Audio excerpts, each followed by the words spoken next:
Yeah, sorry about that, folks. Hopefully it'll go more smoothly. Um, but yeah, we'll just pick up where we left off. It wasn't too far along in the stream, anyways.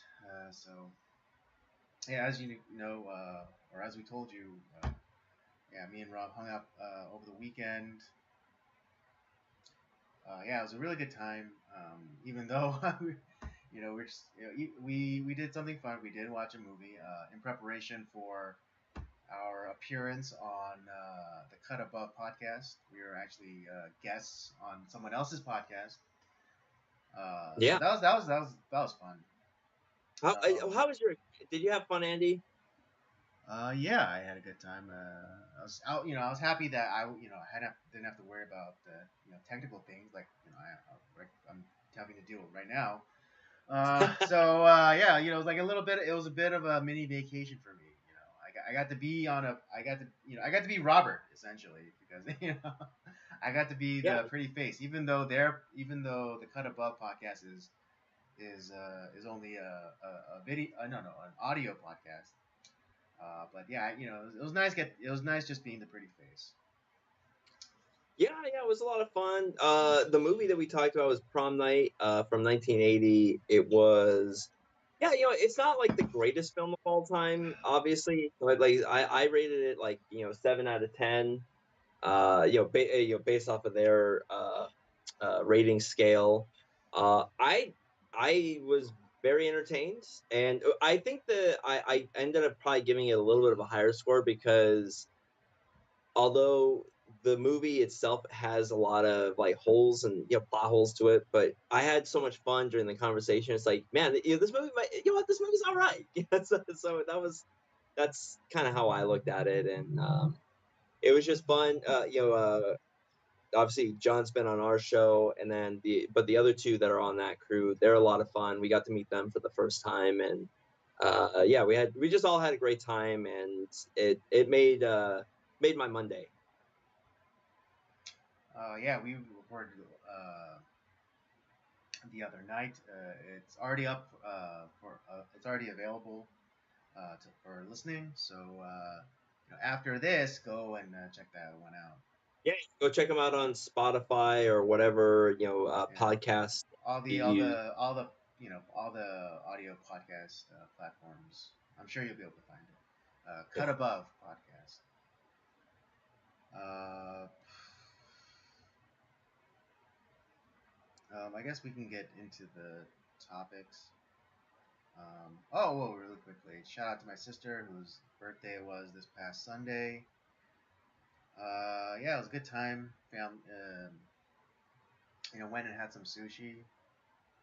Oh, nice. Yeah, really good. I was actually surprised by the place because it's not it's a place that I've been to before, but it's been a while since I've been. But I was actually pretty surprised or impressed. Actually, is the more precise word with the quality of their fish.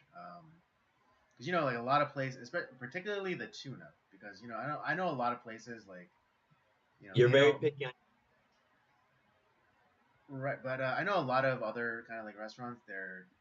What I've noticed is their tuna is not like the best quality. I'm not even talking about Toro.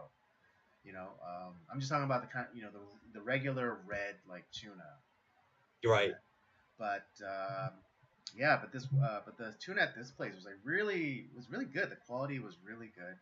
Um, like it didn't just like get all mealy or whatever when you touched it, or like when you put in your mouth. It was like it had like a good, um, not in a bad way, but a good like iron kind of taste to it. Um, which I know it's a weird way to describe it, but it was really surprising, and I was really pleased uh, with the quality of their fish. And if you ever find yourself in the West San Fernando Valley, go check out Honshu. Hanshu, okay. Yeah, it's not an all you can eat place, but again, the quality is really good. Um, Yeah, and I can't actually, always. one more quick thing. They have soft shell crab there, and it's really freaking good. You had me at soft shell crab.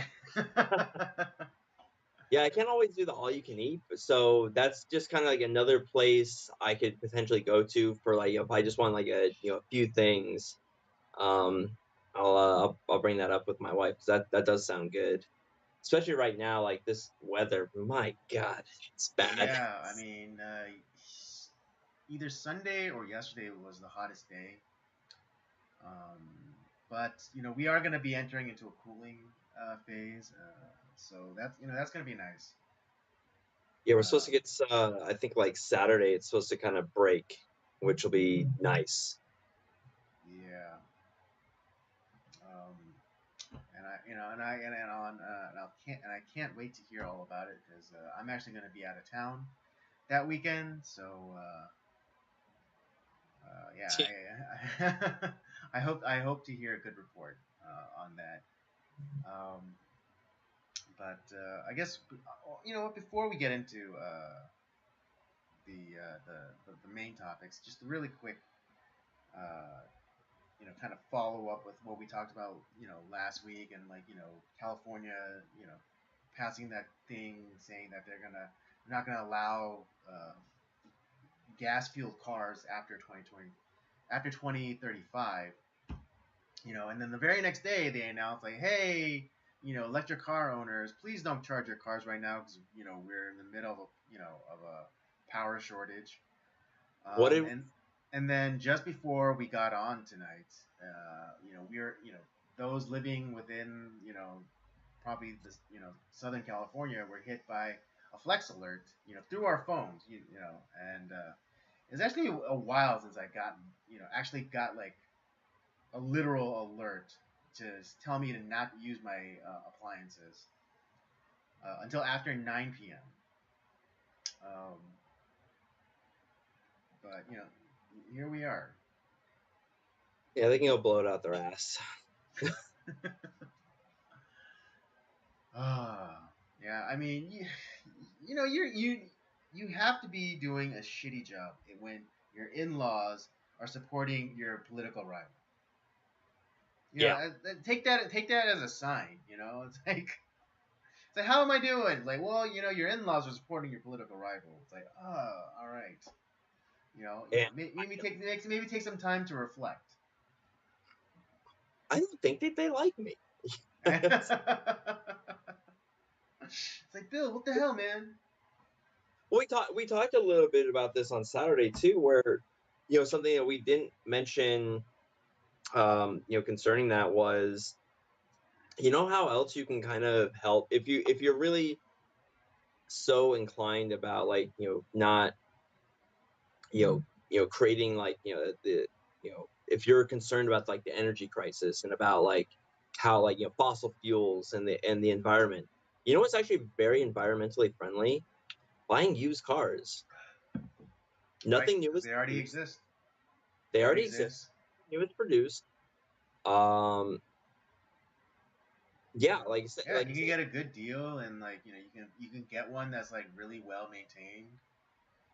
yeah. Shoot, my first car was a used car. It was I got it in '04, but it was in 1999. Dude, that car ran for 20 years, and I owned it for 15 of those years. And I got that car with already like 90,000 miles on Oh shit. Yeah, I remember my first car was a used car. It So I got that in 2005. It was like a 2-year-old car, had 10,000 miles on it. I probably would still be driving it if I had not had some asshole run a red light and just slam into like my driver's side it. Oh uh, shit! door. God, that really hurt. Damn. Yeah, I did. Um, I didn't know I got T-bone. oh, dude, it was if the way that he hit my car, Mm. had he gone another, if I was another 6 inches forward, I probably would have gone to the hospital. I mean, that's Shit. that's how close it was to being a real bad. It was real bad. Oh shit. Yeah, because I afterwards I was like, I didn't like, I wasn't like fucked up in the head or anything like that, but I noticed I had a big like knot on like my head because Mm. my head did hit the driver's side window. Okay. Yeah, it was. dude just ran the red light, man. It was nuts. Mm. Yeah, I haven't had a severe accident. Most of the damage I done to my car was kind of my fault. And it was against and it was against inanimate objects. Like I backed up into like one of those like cement pillar things. Um, I took a corner at a gas station pump, uh, too Oh no. shallow, and Yeah. I hit the little like again like the little concrete arch thing, and then like I dented like the passenger side. Um, yeah, mostly I did, and then it's I dented my bumper on my roommate's old car. It's like I know like it was his car because like it lines up perfectly with like the license plate and like the bolt right there. So Oh, there was like an octagonal indent. Um, what? yeah, well yeah. So most of the things like it's like my fault, but luckily it wasn't. It didn't involve anybody else, and I've never had a moving violation. Yeah, it's but like I said, it's buying a used car. But getting back to the main point. Yeah, the buying a used car. There's nothing wrong with that. Like like I said, nothing new is produced. Yeah, you're probably gonna get a you depending on what you're looking for. Yeah, you're gonna get maybe maybe it's 5 years old, but like it's there's a lot of good 5-year-old cars out there, 2-year-old Mm-hmm. cars, and uh you don't have to we don't have to mine lithium from some foreign country or our country, for God's sakes. We don't have to create all this new technology. Like, I'm not saying that having like new cars or new technology is a bad thing. I'm not even like super completely against like the electric car. Okay, yeah, don't tell me. I just what pisses me off is people saying like, "Oh, I'm doing it for the environment." It's like, no, you're not. I know. I mean, You want it's a yeah, status symbol. yeah, it is. It's a status symbol. It's just like it's just like back in the day when like the luxury cars like Beamers or Mercedes came out. Although in Europe, Mercedes is basically like Ford over there. Um, Exactly. but um, well, I always lose my train of thought. Um, It's the weather. It's okay. it's the weather. It totally is. Um, what was I? Okay, I know we were talking about used cars, using them that time. Yeah, oh yeah. I don't. Yeah, again, I don't mind. Like you said, I don't mind electric vehicles. I really don't. But if the EVs that came out today, the range wise was better than gasoline, then hell's yeah. If they progress the battery technology enough to where an EV car could get um, like even 600 miles off a single charge, then yeah, Yeah. hell's yeah. Because I mean, right now, even like the most fuel efficient car, um, I think like the range is like just over like 400 miles on a single tank. And that's like one of those really good like fuel economic cars, like a Honda or something. But yeah, but the range on an EV car, it's almost the same as a gas fueled car. So it's like, what's the incentive for me to get And one?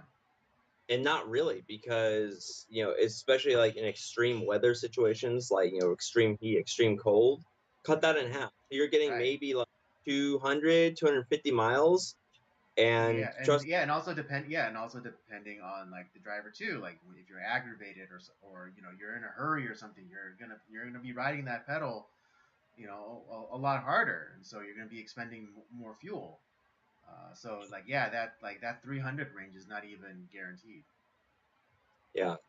And like I said, the other thing too, like for me, if we find a way to like where we can actually recycle batteries, um I don't know. I'm sure somebody can figure that out.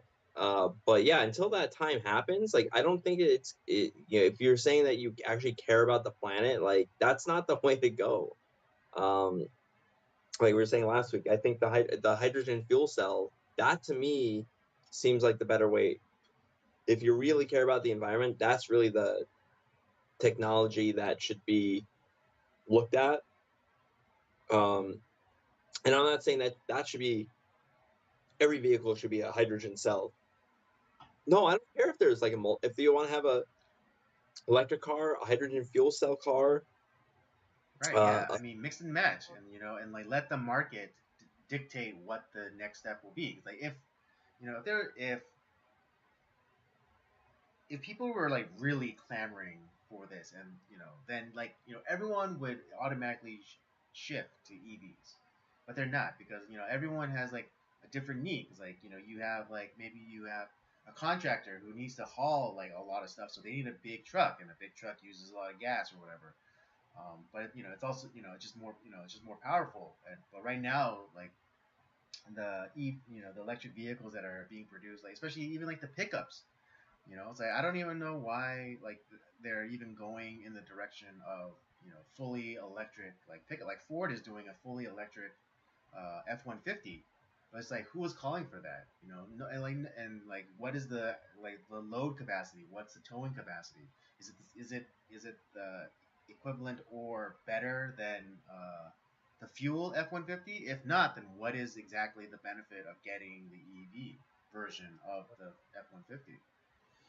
yeah, and the These other are just thing questions. Yeah. The other thing too that you should look at, like I hate this term, the influencers, and even worse, the people that are in our legislature who keep like their, oh, we need to go electric vehicle, just buy an electric vehicle. I'd be really curious to see where their money's invested, and I have a strong feeling that they're invested in some sort of electric vehicle technology, whether it be Tesla or um, whatever other whether it be like through like the batteries, or like they have investments in lithium mines. I would be really curious to see where their money is invested, Yeah, because let's take a look at their tax what's yeah, it with all tax the yeah 86 let's look at their tax filings. See where yeah, they're getting their money. with the new 86,000 armed IRS agents, yeah, let's have them point the guns back at them. Yeah,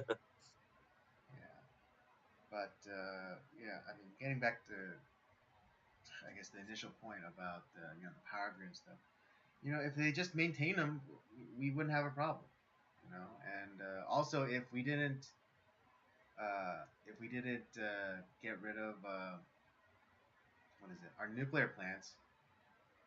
What was it? The last one was like kind of like more towards Central California, like more maybe a little bit more north. But yeah, that was like providing electricity for like a third of the state or something, and They also, they just up and shut it down like a few years ago. yeah, there's also one towards San Diego. Yeah, the San Onofre. Yeah, that one Yeah, they the shut down. Yeah, that one they shut down like over like 10 years ago, I think. shit.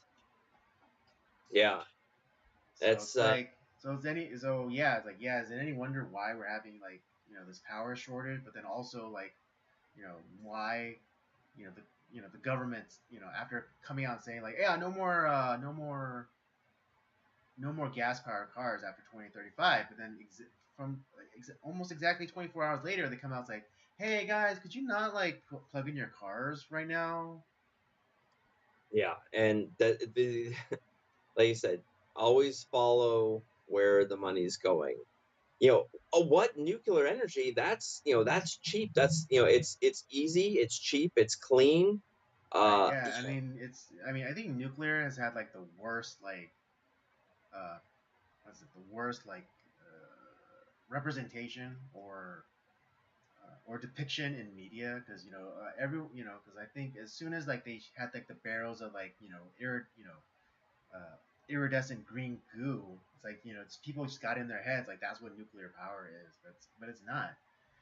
It's fuel rods. It's that that they just dip in water because radiation. All radiation is heat, and they use that radiation to boil water to turn turbines. And again, I'm not an expert, but even just cursory search, the average fuel rod lasts 6 years. So that's 6 years of clean, energy, nuclear energy. Money off of that though, Andy. I know. What am I thinking? And it's like I said, nuclear energy is the new hemp. That's what it is. Yeah, yeah. In a lot of ways, yeah. Why is it always Because why do yeah, I we think always have we like think we have movies like the China Syndrome. We have like the whole in The Simpsons, like the Springfield nuclear power plants, like it's this like evil corporation that's like polluting Springfield. yeah, You or have causes like three-eyed fish or whatever. That's yeah, not how that's not how mutations work. All right, people. I don't know if it was on like HBO or Showtime, but like that show Chernobyl. It's like it's or Yeah, they I mean, let's have. just call it what it is. It's propaganda pieces. That's what it is. I'm actually very, very curious. The new Nolan film that's going to come out next year, Oppenheimer. I'm really curious of how he's going to tackle that. Uh, Hmm. I wonder if I wonder if Galen Windsor is gonna make a cameo in that movie. isn't so? I think Cillian Murphy is going to star in it. Yeah, he's gonna play Oppenheimer. But for those of you who don't know, Galen Windsor also worked on the Manhattan Project, and he was General Electric's like head, like nuclear scientist. You know, and if you ever find one of his clips, you'll I hope it'll give you a different perspective on what nuclear power is. He does a demonstration where he takes like uranium and like eats it and Yeah. like Oh shit, that's right. Oh, that's going to be really interesting. yeah. I mean, I'm sure they're not going to be including him because I know it's a biopic, so it's about JG, or it's about Oppenheimer.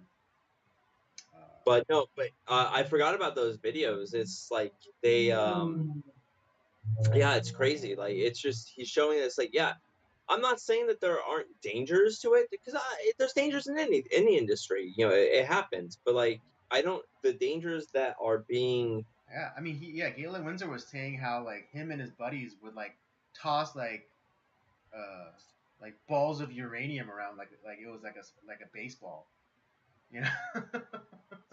and then there because Like yeah, like barehanded, like no gloves, no like radiation suits or anything. They just like kind of like toss it around like a ball like to each other. It's crazy.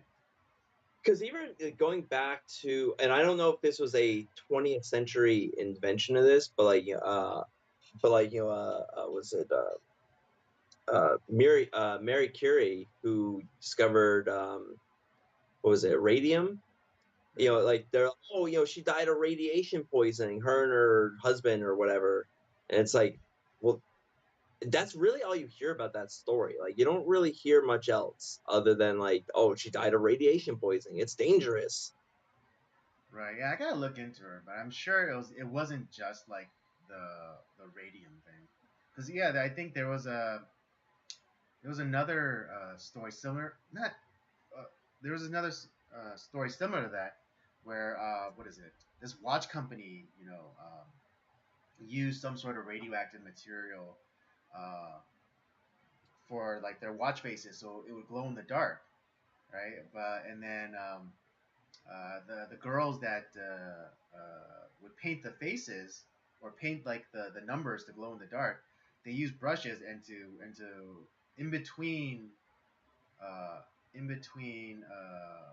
strokes or whatever, like to keep the tip moistened. They would lick it.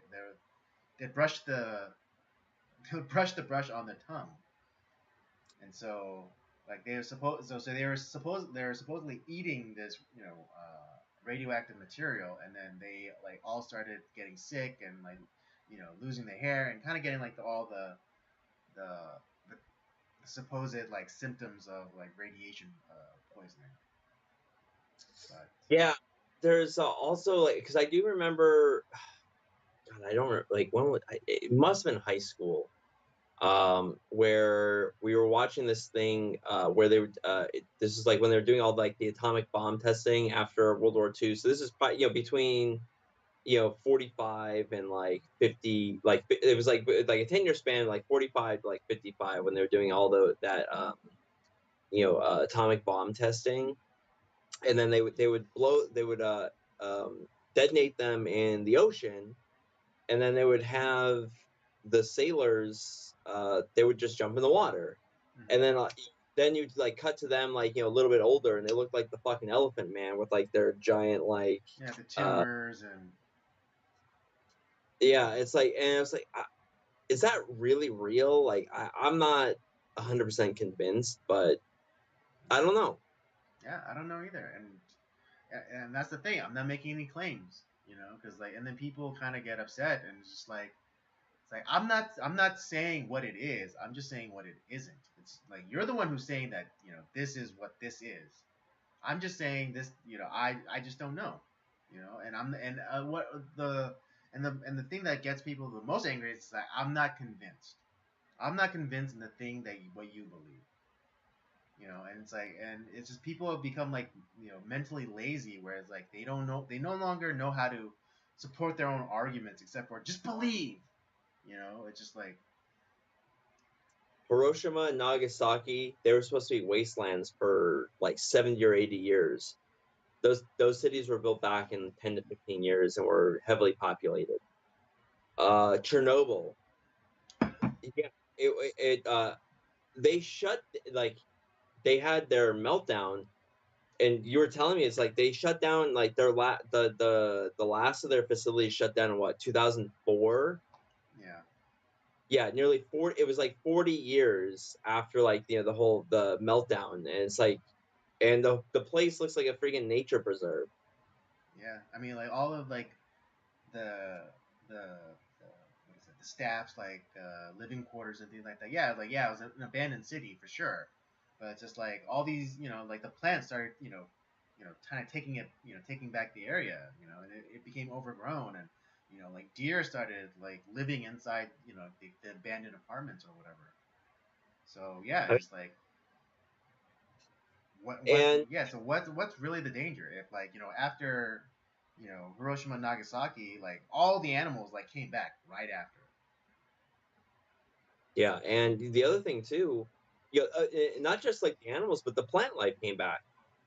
Well, I mean, just like yeah, but I mean, in the very like immediate, like in the very immediate, yeah, the animals came back, and eventually the plants grew back, and eventually like human beings, they rebuilt the city, and like there were no like ill effects, like no one was born with like flippers or whatever. And someone might be saying like, oh, well, what about like all those kids like that were born mentally retarded or whatever? It's like that's something else. That was because of some sort of like lead poisoning or something. So I know what they're talking about. There was like this famous Japanese photographer who photographed like these kids who were born like with like these birth defects, like with like the gimpy arm or like kind of like severely mentally retarded. Um, Yeah, but that had to do with some sort of like heavy metal poisoning, not like radiation.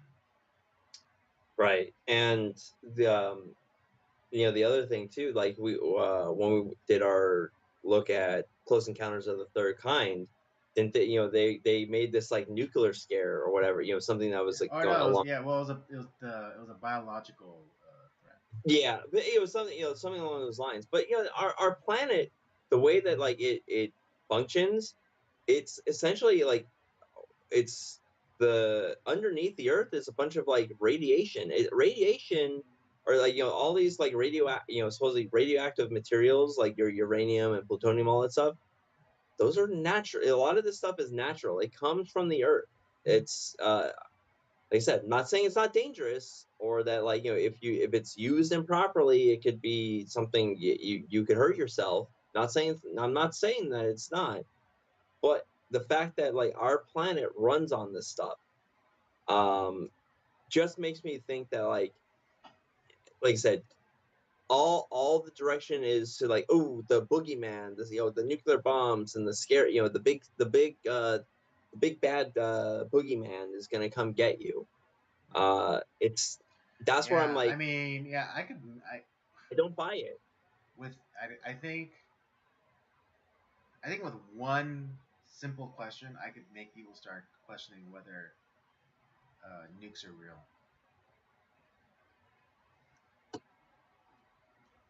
Well, what's But that question? oh, okay. Well, okay. So everyone knows about the that famous picture or that famous footage of the blast wave. Right. Right. They do a test to see like what the effects would be on like buildings or whatever. And so there's that Right. famous picture or that famous stock footage of the nuclear bomb going off, and then you see the blast wave, and then you know and then all of a sudden, and then you see uh,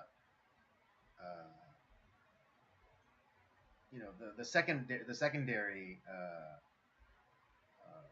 wave with that carries like the fire and things like that and burns shit down. And then you have the I forget what it's called, but it's basically it's kind of like a riptide effect where it's like because like it essentially creates a vacuum, right? Like Right.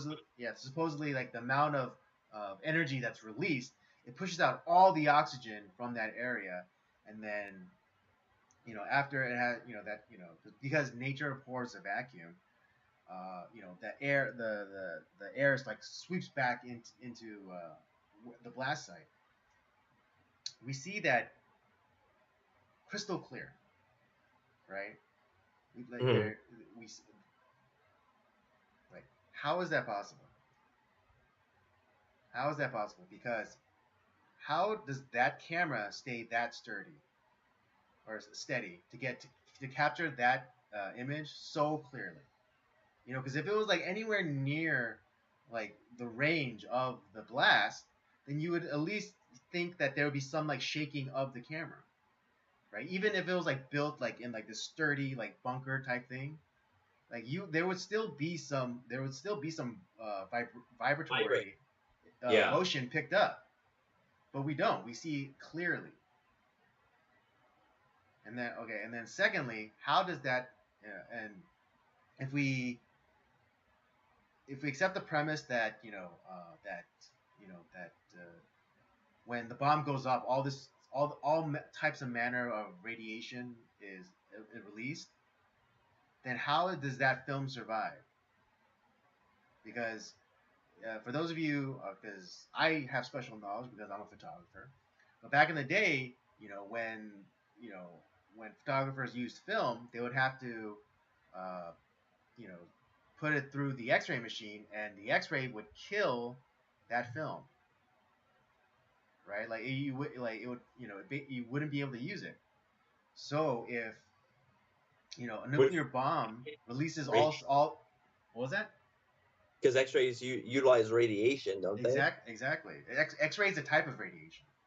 Yeah. So if we agree that, or if I agree that, the detonation of a nuclear device sends out like all manners of radiation, then how did that film survive? And also, how did we get such a clear image, of that detonation, of like the blast wave and all that? That is a great question. It may, and even if it doesn't completely like change people's minds, it is a really good question. That's what I'm saying. You're not saying that it's like, oh, this is the definitive proof that this, it's all bullshit. But it's just like one of those curious questions. Like, well, think about those things because, all these factors, based off the technology, based off of this, and yet like we get this super clear picture somehow. It Mm-hmm. seems a little odd. Like I said, I'm not saying that it's faked or whatever, but I'm just saying these you have to factor this in. How did they get this shot? Exactly. Exactly. Yeah, I'm not saying that it's not. I'm just asking how did like we see TV weathermen when they cover like big storms, like their cameraman is having a really it's a very shaky picture, right? Yeah, and that's just wind. Yeah, and that's just wind. We're not even talking about like the force of the energy that's released from like a nuclear device. We're not saying that. It's like a guy, a person, like even sometimes just on a who has it even on a tripod. Like there's some wiggle to that shot. Well, even another example too. I'm a NASCAR fan, and there are certain cameras that they have placed at portions of the track near the wall to get close to the action. They're not operated by a person. They're just a steady cam that is and they're really locked in because, but the even like the force of the air being moved by not only the it's not only the wind, but it's also the sound that is generated through that. Like it is really vibrating that camera. It's you can see it shaking. Mm-hmm. Uh, so and those are real. I mean, they're locked in like with like these big like strong steel like cables and like in concrete Mm-hmm. and they are still vibrating immensely. And like you can see it and it's like, oh shit, man, they're really producing a lot of just like the down, all the wind and the sound, how everything's moving. It's like it's intense. So the fact that like, oh, we get this super clear, because I what that was taking what maybe in like the late 40s, early 50s, and we just get this Mm-hmm. like super clear, no vibrating, like it's almost like they're just like standing right next to the fucking blast. Exactly. Exactly. How does that happen? I don't know. I'm just saying it's Now, weird.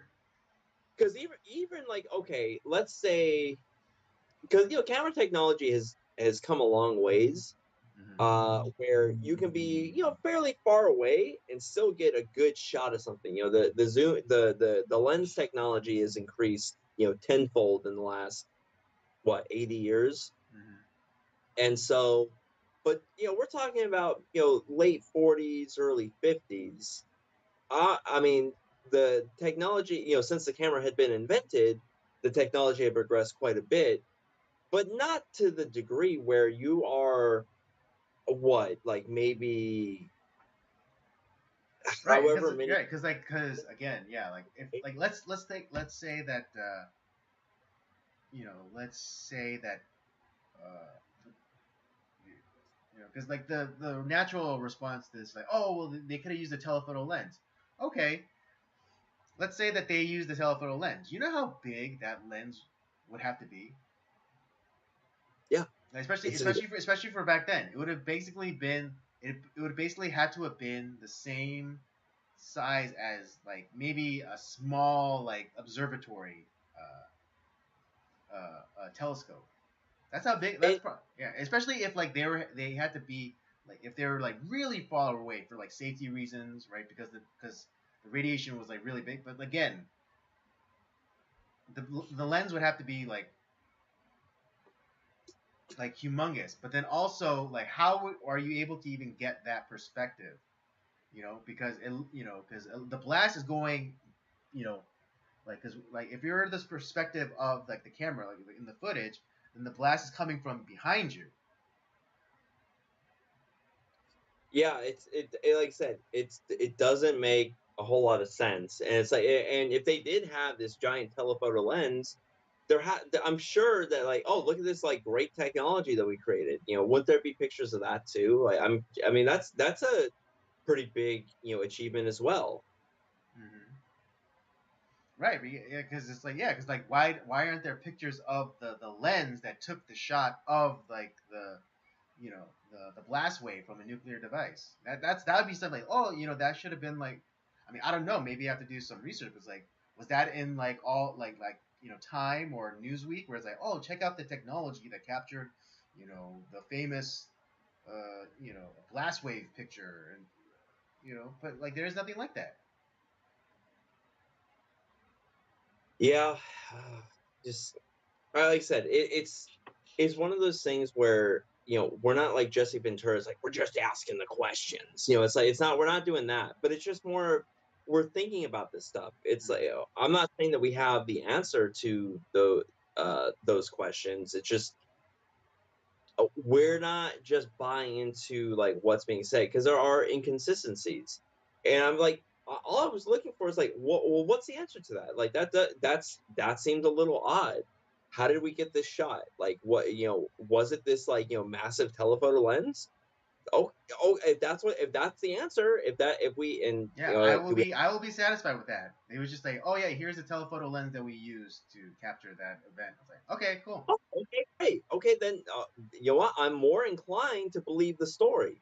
It's the same stuff that I mean, I haven't completely gone over to your side, but at the same time, when it comes to like the stuff with like the moon landing stuff, I'm not like, I want that to be real, but the way that like people get so upset when it's like, well, what about this? What about this? How did this happen? Like, and then you get like the dumbass answers from the quote unquote experts, and it's like, they're just like, bad, bad, bad. It's like, they sound like a character Yeah, from Idiocracy for the moon. you just get, or you get the, the very trusting people where they go, why would they lie about it? It's like, Well, and why wouldn't they lie about it? that's the other thing too. Like, it's yeah, why they wouldn't lie about something like that? Yeah. It's, and what were we? Oh yeah, speaking of, we were watching the Men in Black trilogy this past weekend, and the third one, obviously, them going back, Jay is going back to the past to save Agent K, and it deals with the moon landing and about setting up the ArcNet defense system. Right. And my wife was like, "Why the hell is everyone just sitting around like their TV or like watching like this rocket go off?" Because she doesn't know about this Right. stuff. Yeah. I'm like, She doesn't. Yeah. She doesn't, because one, she wasn't born here, but she doesn't understand like the uh,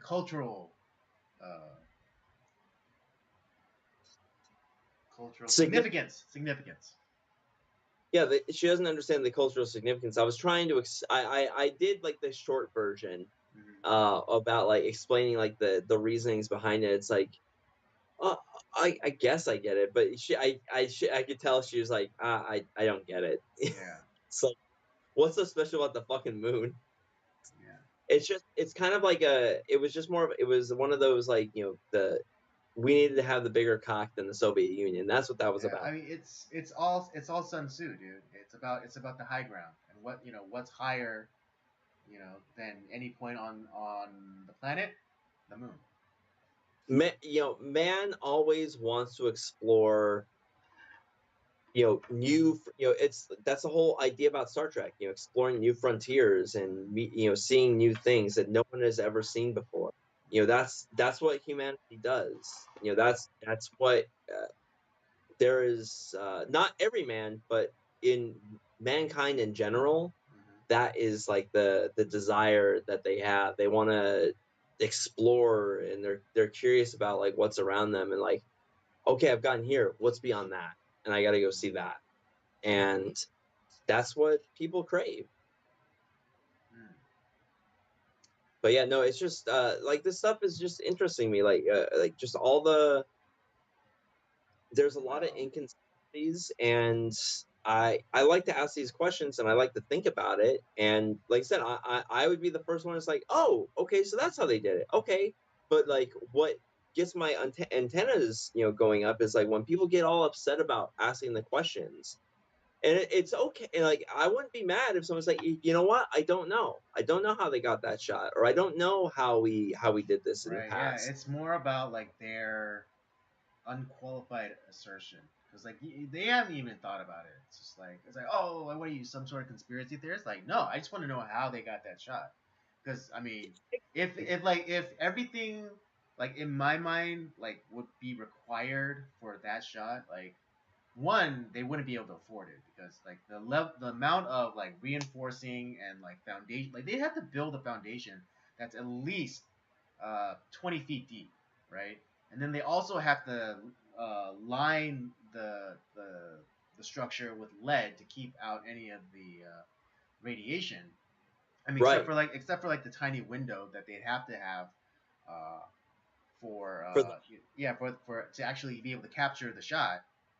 You know, and like the lead, you know, can't be like this, you know, wimpy, like just like it can't just be painted on. It had to be at least 8 feet, 8 inches, no, 8 inches thick. It had to be 8 inches thick of, you know, for lead the to keep out the radiation. through it. That's that's how much lead they needed. It's like Yeah, eight and, inches, like all the way around. 8 inches all the way around. and like I said, that's not, and we're like I said, we're not like trying to, create conspiracy theories, but it's more like I completely understand why people have these thoughts because wait a second, this seems like based off of like what we know of the technology at the time, this shouldn't be possible. How did we do it? Well, how dare you ask that? It's like, no, no, like just tell me how we did it. Like, I mean, you're the expert, and I'm not if especially now, we're 50 years past like the moon landing at this point now, Mm-hmm. and so we're a lot of the people that were alive at that time, they're dying or they're close to death, and so the people the we're losing that firsthand account on a lot of these things. So I'm not expecting the people that are currently running NASA and all this stuff to have like I don't expect them to know everything. That's fine, but like you would think that we would have some sort of like records or something that like we could go back to and like, hey, okay, this is how they did it. Okay, I see what was going on here, and like, but that's not what's happening. That's what fuels all this shit. Exactly.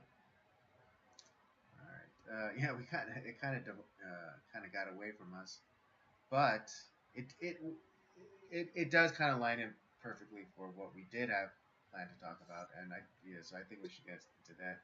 And that's all the past headlines that are seemingly talking about the same thing, just at different times. Why don't you start real quick? Trying to. Do you remember some of the stuff that you read on Yeah, Saturday when you yeah, were? yeah. Go ahead and start with that real quick. I gotta go run and grab my laundry, and then I'll be right back. All right, great. Okay, Rob's gonna go grab his laundry. Although he has the book, so but I'll do my best to regale you all. Um, yeah, this past weekend, I was helping Robert tidy up around his house, and we happened upon this book, and it was a collection of front page news from the Los Angeles Times, going back to like maybe even earlier, but like 1910 to about the 80s. And it was really fascinating to look upon this book and just see what was going on, not just in the the city that I live, but there was national news as well. And what was it? There were a lot of interesting headlines and news stories in this book.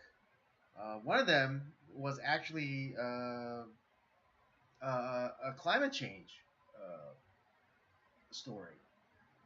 In that, in Los Angeles, they implemented this, and stop me if you heard this one before, but they instituted a color-coded warning system. And in the head article, it warned that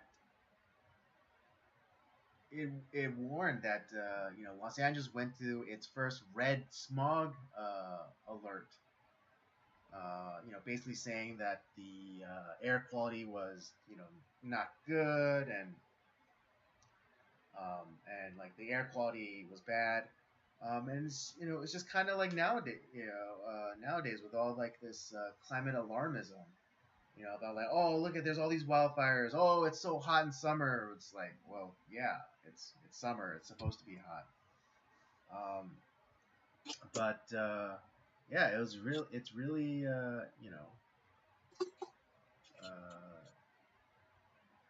the news today is not so much. It's not so different from the news that we had in the past. And Robert's back. Yeah, Yeah, Ron, so why like don't you yeah, like let's share with the what you came across. yeah, so the book I have, it's called Front Page, a collection of the historical headlines from the Los Angeles Times. I have no idea how I got this book. I don't know if I got this from my grandfather or who. I have no idea. I don't remember. I got it from somebody. Uh, like literally, like before we even started today, first page I turned to, Saturday morning, February 6th, 1937. President asks 15 judge Supreme Court in shakeup. Plan designed to add youth and swiftness. Well, in this case, it was President Roosevelt, but just throwing President Biden into this. It's almost the same, or Congress. It's the same fucking thing. President Roosevelt today, in an epic marking message to Congress, proposed a radical reorganization of the nation's judicial system, embodying fundamental reforms in the methods of administering justice and expansion of the United States Supreme Court. That's happening today. It's the same. It's the same argument that we're having today. Oh, we need to pack the court. We need to do this. We need to change the way our judicial system works. And like you said, this could have been.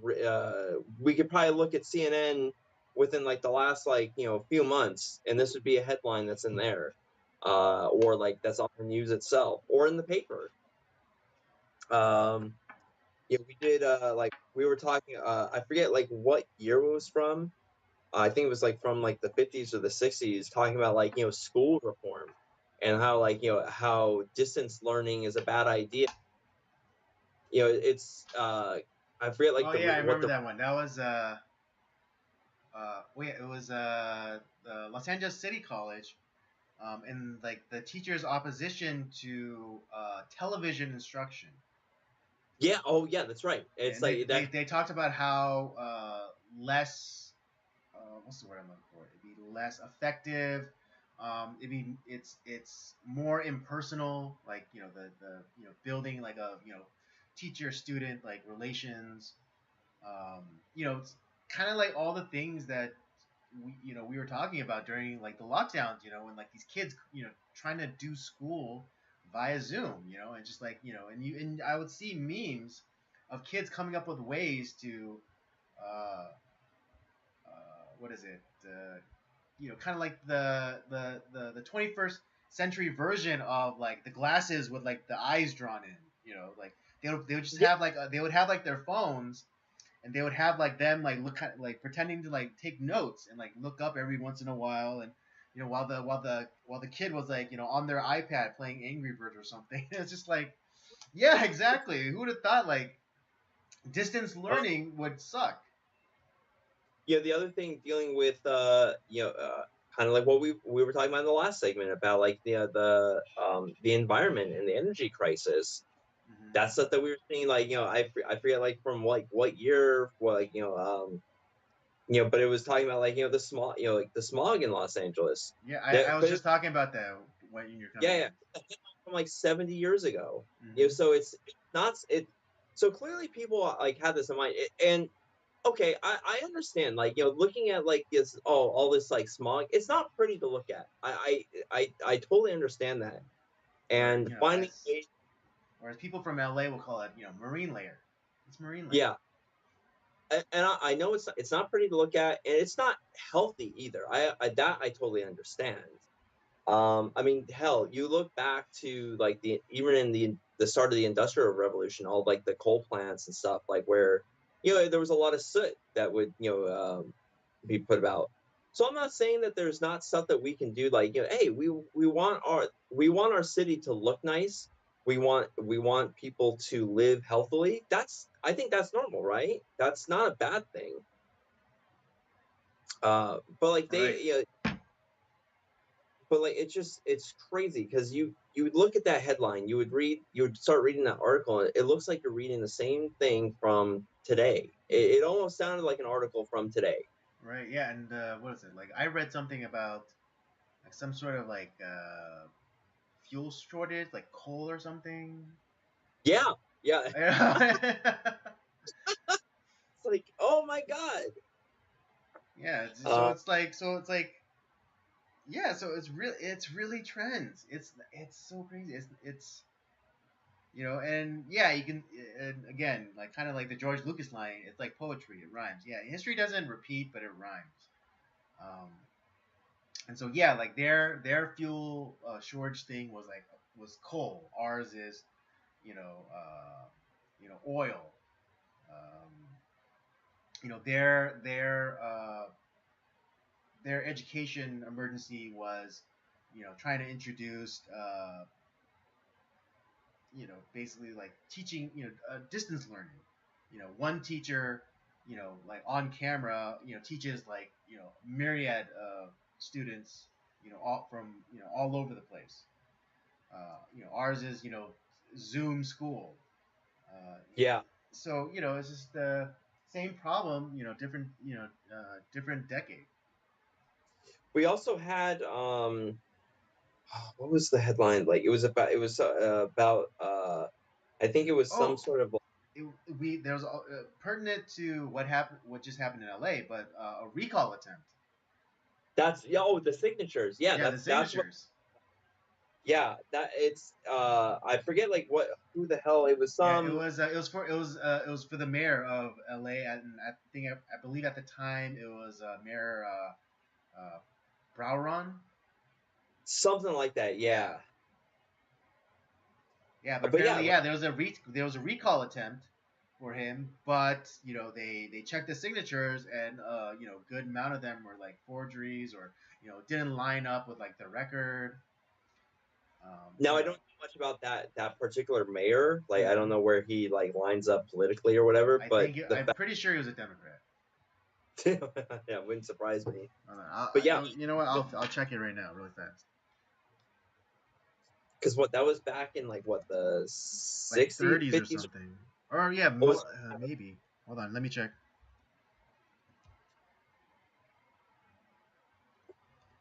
yeah, because this goes back. This particular book goes from 1881 to 1987. So like over 100 years of headlines from the from the Los Angeles Times. Wow, 1881. Jesus Christ.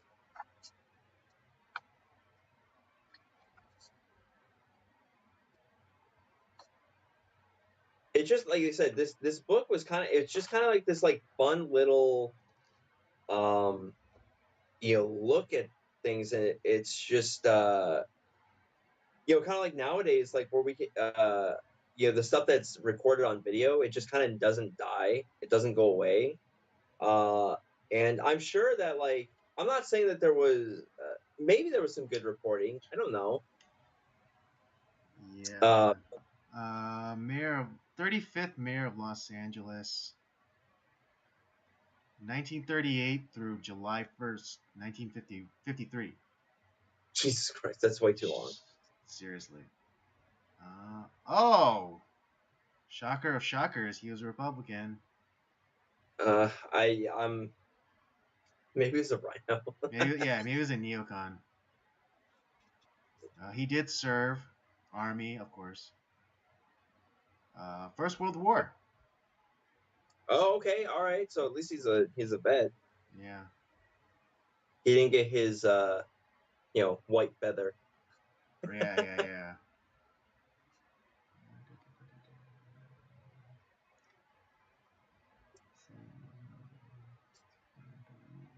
But Ooh. what I was saying, it's just something like this that was produced, and I'm sure people. I don't know why it was produced. I haven't read the forward and like the note the some of the the beginning notes about like why this was Compiled. why this was compiled.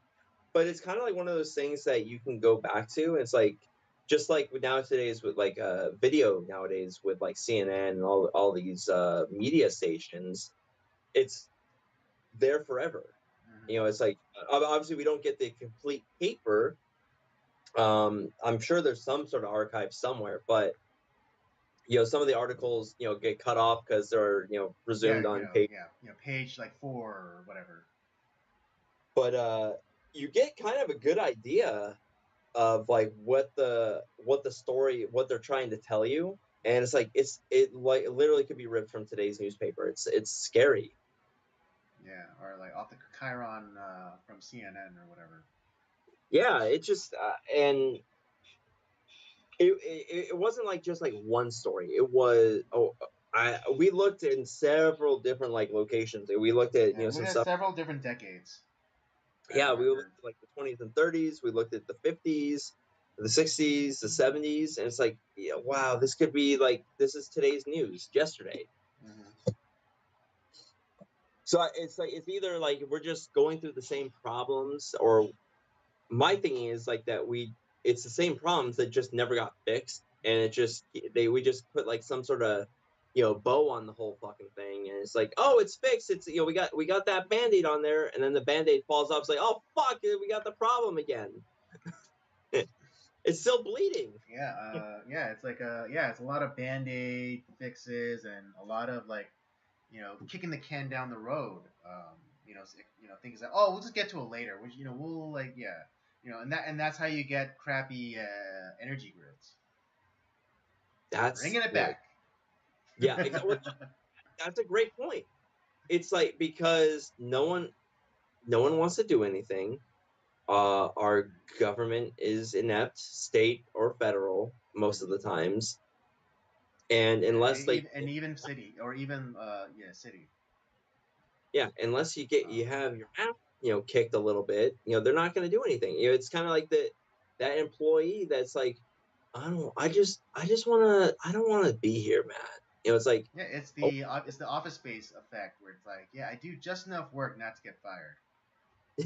yeah, well, uh, and it's like but that's kind of like what's happened to me. That's what's happening. It's a bunch of shit that has been a problem for 70 or 80 years that never gets solved, just gets pushed down the road or gets put in a new package somehow.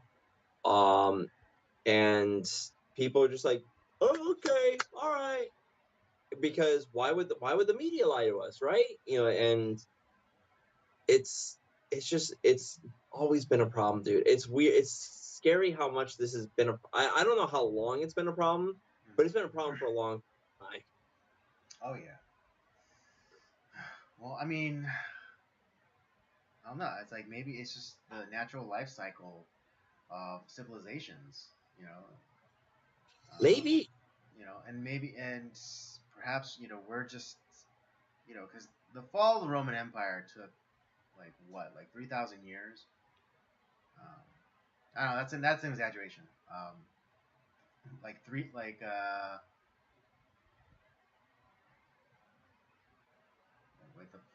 fall happened in like 400. So yeah, the fall of the Roman Empire. Let's say it took 500 years. All right, so like just short of 1,000 years. Maybe we're just more on an accelerated path towards collapse. Like I said, there will uh since the fall of mankind at the Garden of Eden, there's always been corruption and evil and all sorts of shit going. It's always, that is just the nature of humanity Yeah, on this and I mean, planet. yeah, and I mean, just to tie it to another biblical story, but the story of humanity is also a story about trade-offs. Um, I think one of the most powerful ones was it Jacob and Esau, where Yeah, Esau sold, you know, e- essentially Esau sold his birthright to his younger brother for a bowl of beans, yeah. literally a bowl of beans. He was, if you guys aren't familiar with the story, Esau was out in the field like hunting, and And Jacob was, back at home, and he fixed himself like this bean stew, and Esau came back and it's like, oh man, I didn't I wasn't able to get anything, and I'm like starving, to the point of death. It's like, please give me your stew, and Jacob being, the crafty one, he's like, all right, I'll give you the bean, I'll give you my stew, but you have to give me your birthright, if you don't know, that's basically like he gets everything that Esau would have gotten, like in inheritance, Yeah. and also like he would have gotten his father's blessing, which back then was like a huge thing. And Yeah. so Esau, like, just being like so frenzied, it's like, oh, I'm so hungry, I'm gonna die. So yes, just give me the stew, give me the bean stew, and he traded everything away for a literal bowl of beans. And God, again, just the story of humanity. that it really is. I mean, like a lot of times it's this, we do all these short-term gains, not thinking about the long-term consequences. Mm-hmm. I mean, obviously, in the end, it did work out, concerning Jacob and Esau. Right, because they But did eventually reconcile. yeah, but that doesn't always happen. Mm-hmm. And I mean, we look at something like this inflation crisis, where we are just, I bitch about it so much. Stop printing fucking money. That it does. It's like, it's just, we don't have anything to back it. So, but like, hey, we're just gonna keep printing it. It's Yeah, fine. I mean, yeah, We're gonna. like really the only thing backing the U.S. dollar is the U.S. military. But now we're even undercutting that because we're trying to institute like all this woke shit.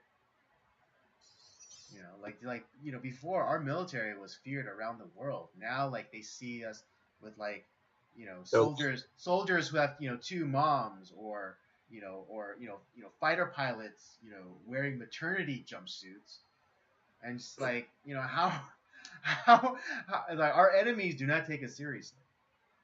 yeah, And and like and whenever we show up, we'll be the laughing stocks.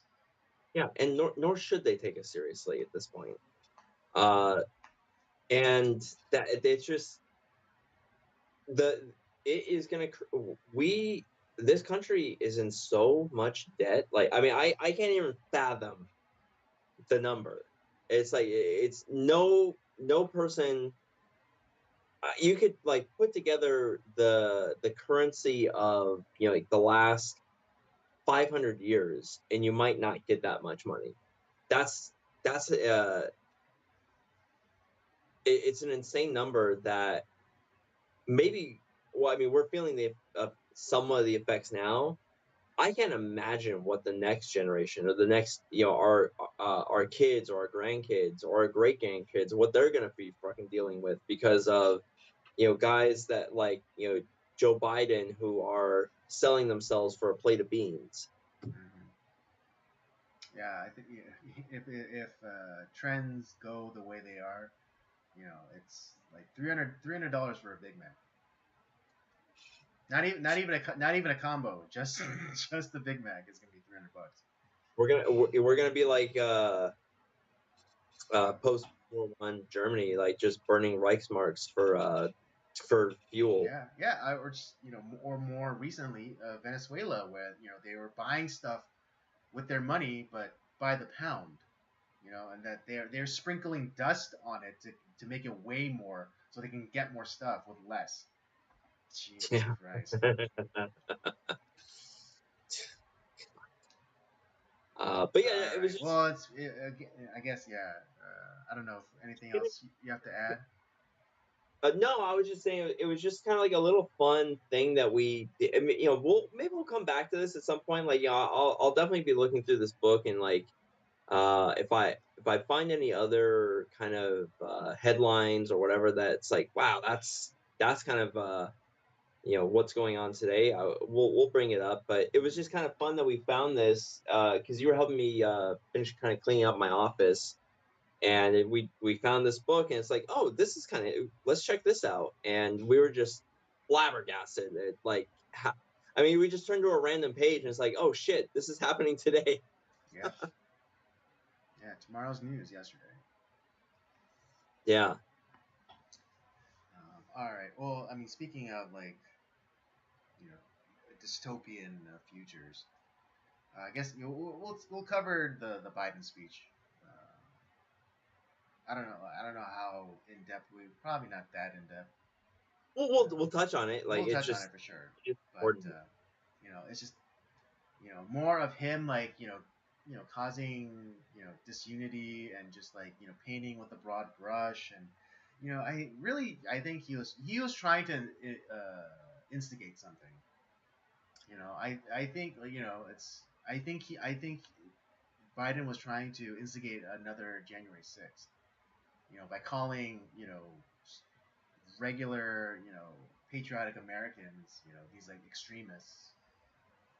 um, I don't know who exactly he's trying to unify. Like maybe his own base, because even like within the Democratic Party, there's schisms going on right there, like through like kind of like the corporatist Dems and like the moderate Dems, and then like your far left communists. Um, if he's saying that he wants to like if he's saying when he says he wants to unify, if that's what he means, but just unifying his own party, then maybe maybe you're doing a good job, maybe not.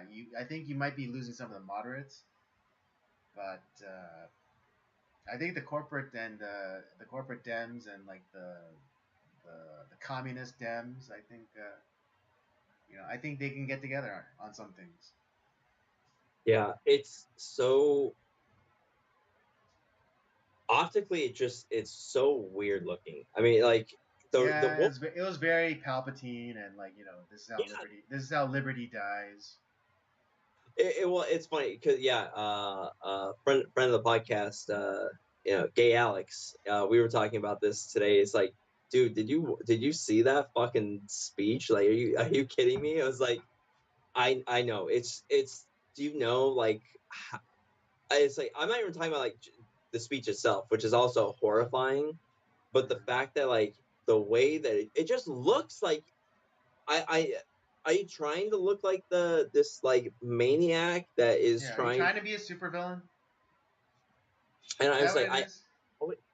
I even told him I hate doing this, but yeah, this when because this monarchy gets thrown around so much, like, oh, it's Hitler coming back. It's like, but come on.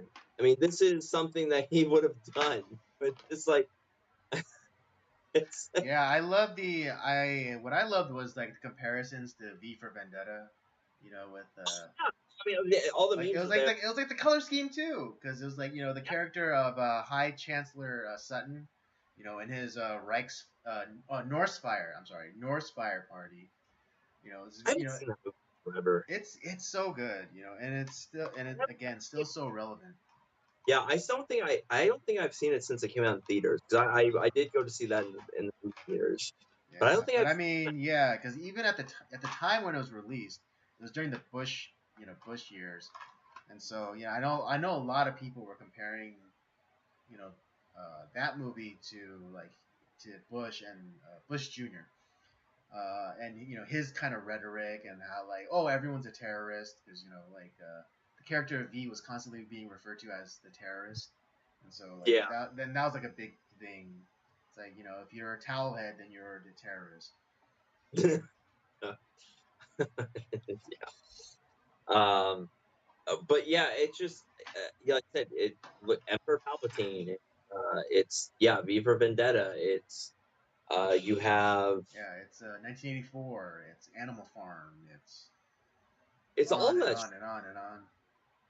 Yeah, it's like all throw them all in there. It's all like that, and you could say like, oh, they don't know what they're doing. Like, what do they know what they look like? It's like, yeah, they do. I mean, Joe Biden I know. doesn't I because mean, he is. think about that shot, like where it's just like the red, the red lights, on the facade of Independence Hall, and like and where they decided to put that camera and also how to frame him.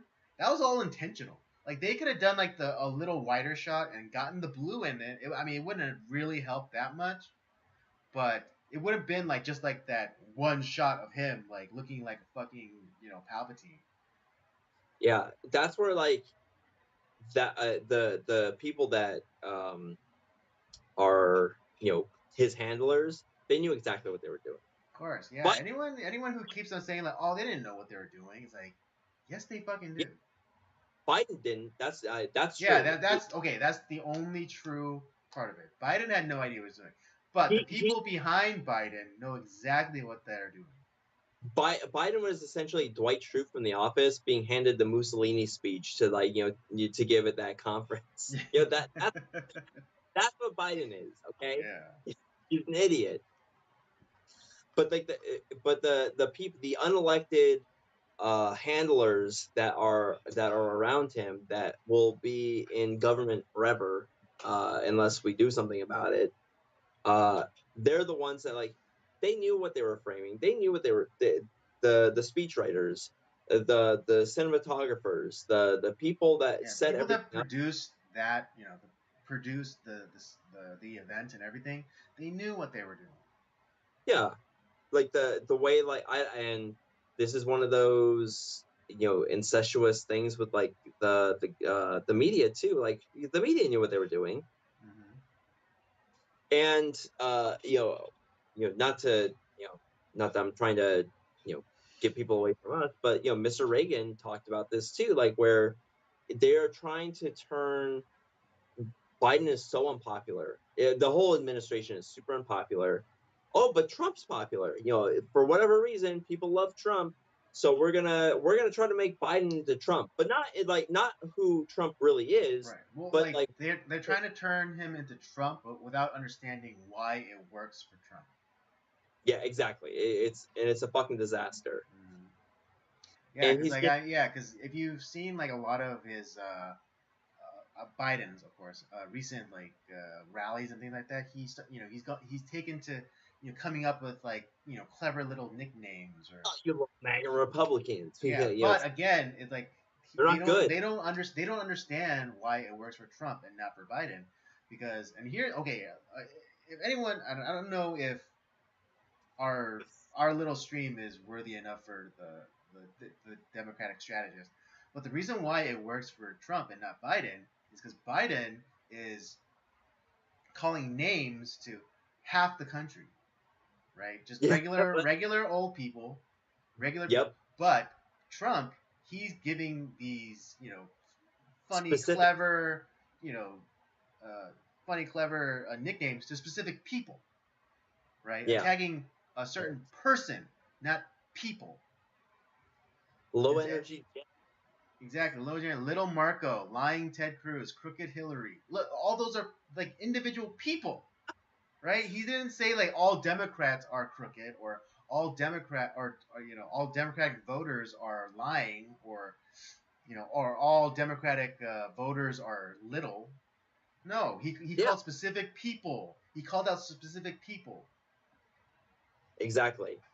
And the what this made me think of. Mm. This is like the episode of The Simpsons where it was Seymour Skinner's "Badass" song. That's the episode title, and it's where Principal Skinner he's essentially fired, and they bring in Ned Flanders to be the principal. And he's like, I'm gonna put the pal back in principal, and like all the kids are like cheering and laughing. It's like, and then you have Superintendent Chalmers like, and I'm gonna put the super back in superintendent, and it's just dead silent. It's like, I don't understand. It's the same joke. Yeah. Oh yeah, that's right. That's That's right. what Biden is Superintendent Chalmers. Okay, There that it is. There it is. There it is. Oh, okay, okay, and if you want to really be really like really anal about it, like the reason why Flanders one went over so well because it was about the students as opposed to Superintendent Chalmers, it was about him. himself. Yeah, bingo. See there. Oh, Right, because I'm gonna and put we the were pal. That means like, oh, you're gonna be my pal back in Principal. It's yeah, like, oh, that's about us. Ha ha ha.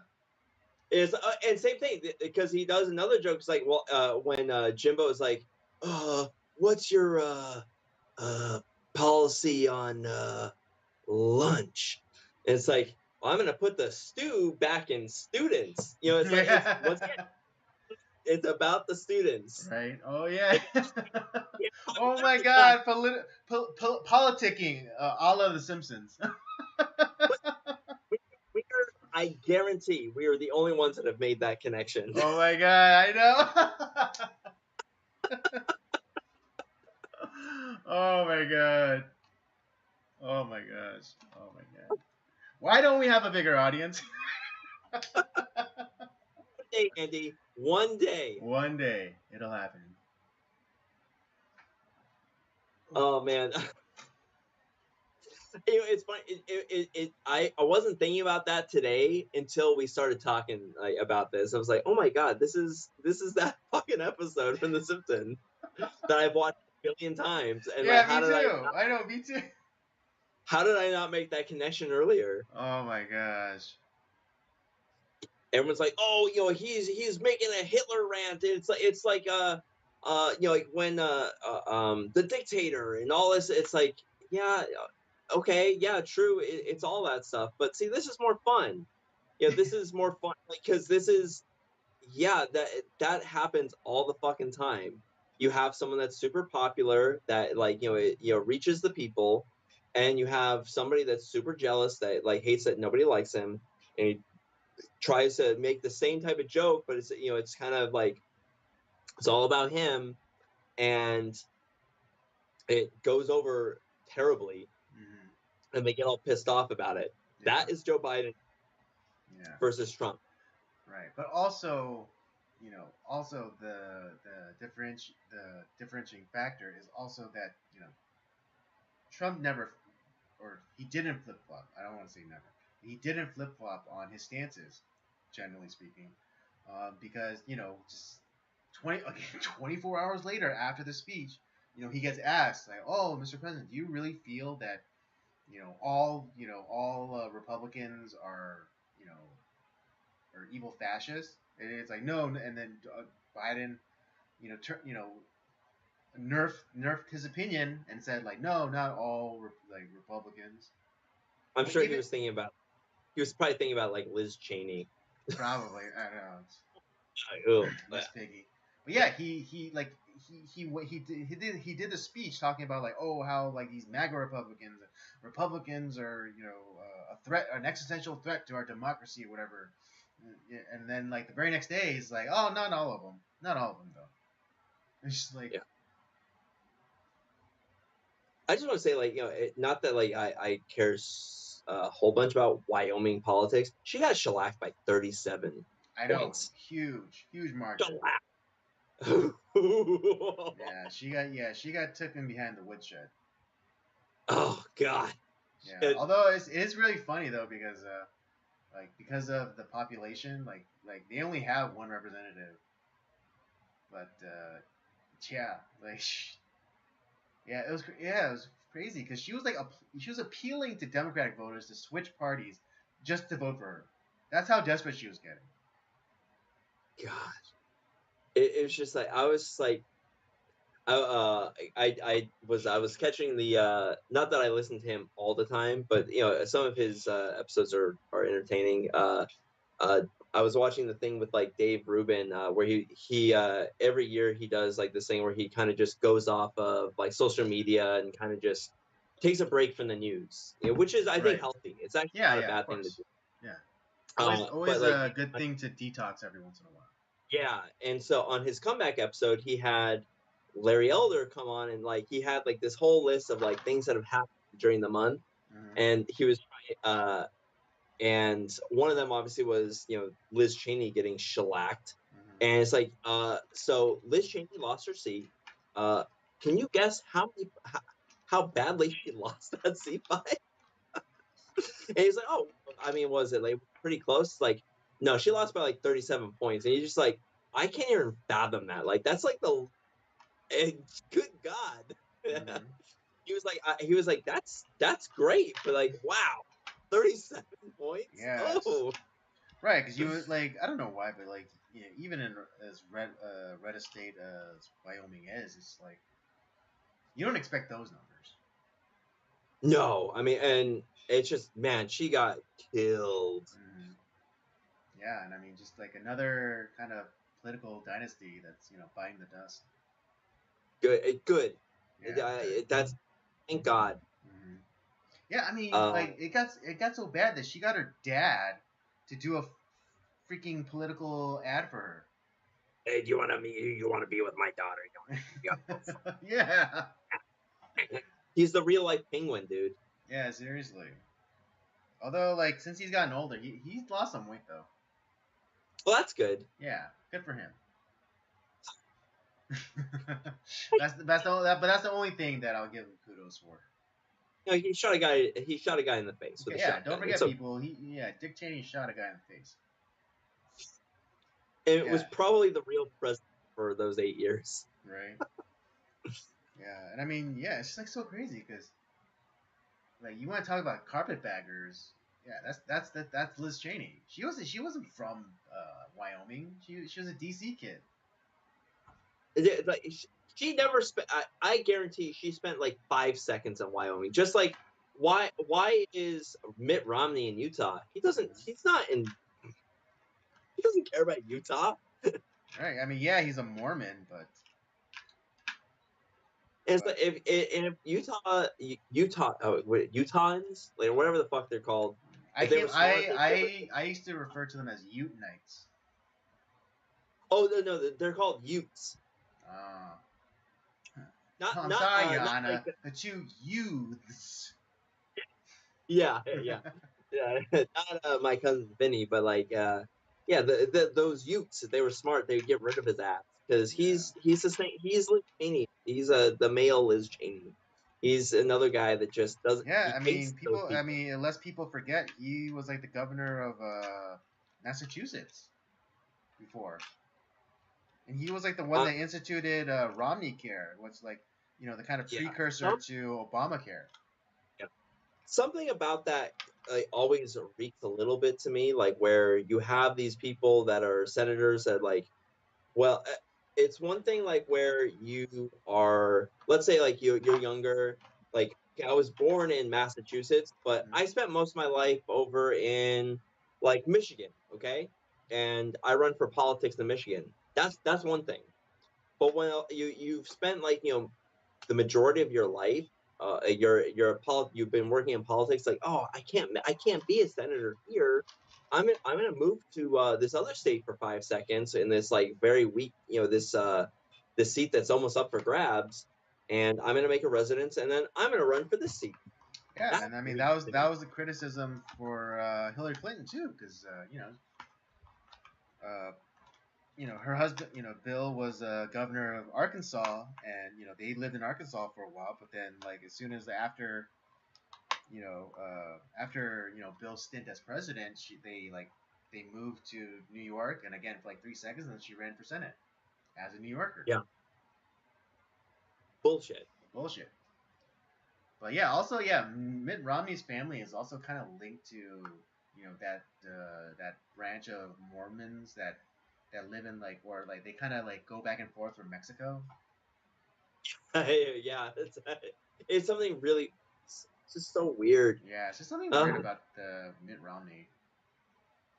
I never, I was like, well, I guess I don't know. I actually I might not have voted in that election. I was just like, I don't like these people at all Yeah, I mean, because I yeah Obama like I have voted for Obama the first time, but then I didn't vote for him the second time. But I didn't even vote for Mitt Romney either.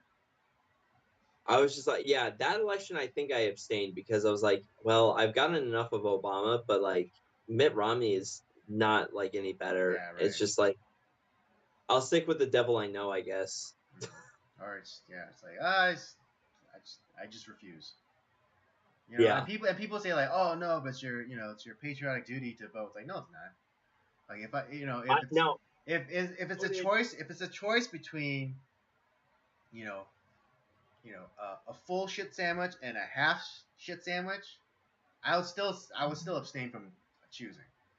That's the move. Yeah. Now I did vote in other elections that were going on, Right. locally and stuff like that, but I Hmm. didn't vote for the president. It's like you Right. can Right. Right. do that. Yeah, you can do that, right? Because again, it's more important.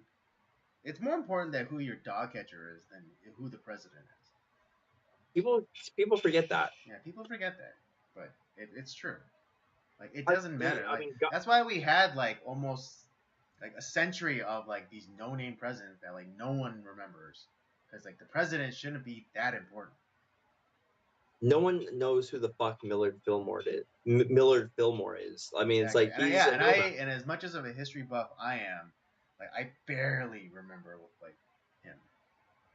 There's really nothing. There's hardly any information about him.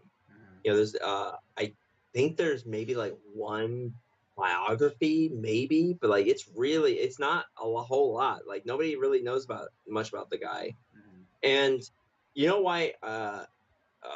If you don't think that local elections are important, well, guess what? There's a guy that George Soros spends billions of dollars in all these like local races. Like that's why he spends a lot of money in these attorney generals, these judicial elections. District He's attorneys. by putting money into the local dog catcher race. It just uh, because he knows that they're important. So that means that you should know that they're important. Mm-hmm. If you don't like this guy, I mean, if you're like, oh well, why is everyone against George Soros? Like he's just you should worry about him because he's a Yeah. Oh, crazy. he's a Jew who turned on the Jews. Yeah, he's a Nazi All right. Okay. sympathizing Jew. Yeah, he's a collaborator. He worked with the Nazis to out other Jews. All right, that's just And he fact. He even admits it. All right, that's not me like coming up like that's not me like doing conjecture. about it, He's bragged about it. smiles about it. He loved that he did that. Mm-hmm. That's Right. that's what the He called it like one of his most exciting times of his life. yeah. It's not anti-Semitic to just say the truth. Like that's Mm-hmm. what that these are the words that came out of this guy's mouth. Mm-hmm. And Yeah, we know like that he's spending money. uncompelled. Uncompelled. He just flat out came out and said it, straight up. He spent his money in all these avenues that are kind of like school board stuff. He spent money in district attorney races, judicial races, attorney general races. It's all these things that he spent his money on because he knows that they're important. The local stuff, because it's like you're he is spending money on the seed to grow the roots Mm, for what he wants to see. right. I mean, He's not like he's not spending money on like the weed whacker at the top. No. He's starting from the seed and he's trying to grow his plants that are going to choke out like the what we would like. another Bible reference. He's the one that throws in the tares. Yeah, Again, for those that of that you Bible illiterate, Jesus tells about the parable of the wheat and the tares.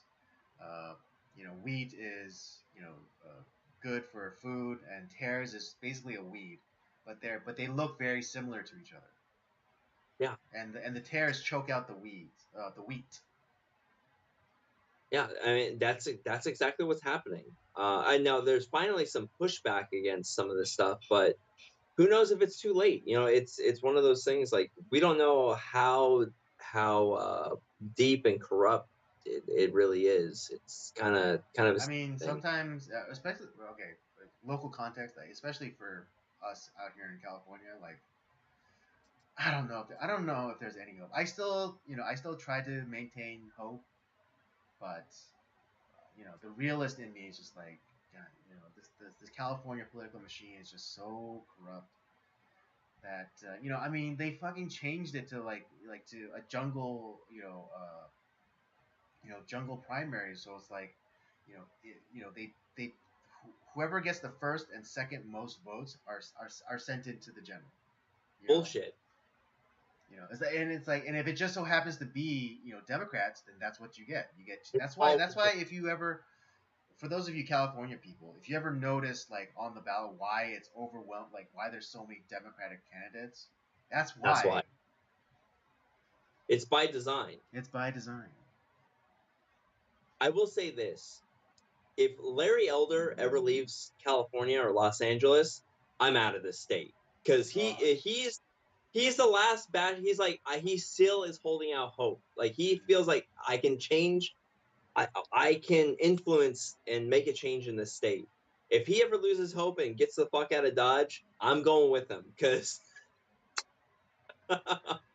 Yeah, I mean that'd be because Larry Elder's he's a California native. He's an LA native for sure. Yeah, because he was born in South Central. Um, so yeah, if he gives so it'd be a bad sign if Larry Elder pulled up stakes and headed off somewhere else. yeah, because he was it on that episode with him and Dave Rubin. It's like what the hell? Like because Dave Rubin like he left for Florida. And it's like, Larry, why are you like? I left when you lost that race, that which you didn't really lose. Right. It's like because Ruben really like was campaigning hard for him, Mm-hmm. and when he didn't get it, he was like, well, this, and obviously there's a lot of inconsistencies to say Right. the least about that recall election. It's like, well, fuck Right. this, They I'm out of called it with only 6% of precincts, reporting. So. Yeah, exactly. So it's like, okay, this is well, clearly this is fixed. And Mm-hmm. so Ruben got out of town. He went to Florida, and even he's like, it's like, Larry, what the hell are you still doing in that horrible city? Like, get out of there. Like, go to somewhere where like you can like be free. And he's like, Larry's like, no, I got some stuff in the works. Like, I don't know what it is yet, but like, I got some stuff I'm working on. I still have hope. And I was like, you know what? If Larry has hope, I have hope. If he, like I said, if he ever leaves, I'm out of here. Uh, but yeah, but I mean, other than that, Biden's speech again. It was definitely a taunt to try and rile up, Trump's base or whatever, to try and do something to get them to do something stupid like another January 6th. But it's like that meme where it's like it's like the conservative like surrounded by the FBI and like like some sort of like Democratic politician like just poking in. It's like come on, like do terrorism or that you know because I do think By the way, what it's like, come on, I know do it's like just something. poking like come on, it's like do domestic terrorism and it's just like no it's just like This, constantly prodding and goading the base to act out again. But at least the base, Trump's base, definitely wised up, and they're like, no, like we're done with that. We're not listening to anybody else. All right. yeah, that's what, this is one of those things too, like where this is the time, like when you see stuff like this, I think you call out for what it is, and then you make fun of it as much as possible. Like I said, I made the connection to The Simpsons. Prince, was it Biden is Superintendent Chalmers. Mm-hmm. Doesn't understand like why like his joke it is technically the same joke, Yeah. but it's not. Yeah. And there was like just to hammer that point home. There was that clip of Biden at the Coast Guard Academy graduation, and he gives he tells the same joke that Reagan does, but he doesn't get the same reaction as Reagan. Oh yeah, it's the same thing. Like I said, he's Superintendent Chalmers. Like he trying to like utilize some. He's telling the same type of Yeah, joke. no, he's like literally telling the same joke as Reagan, but they don't. He doesn't get the same reaction. Which Uh, I mean yeah. Words. Why are you laughing? Yeah, I Goddamn know. pop I know. contest. He's like, clap, you son of a bitch. You know? It's like, oh my god. Oh. I don't know how I never made that connection before, but that's the fun part of it.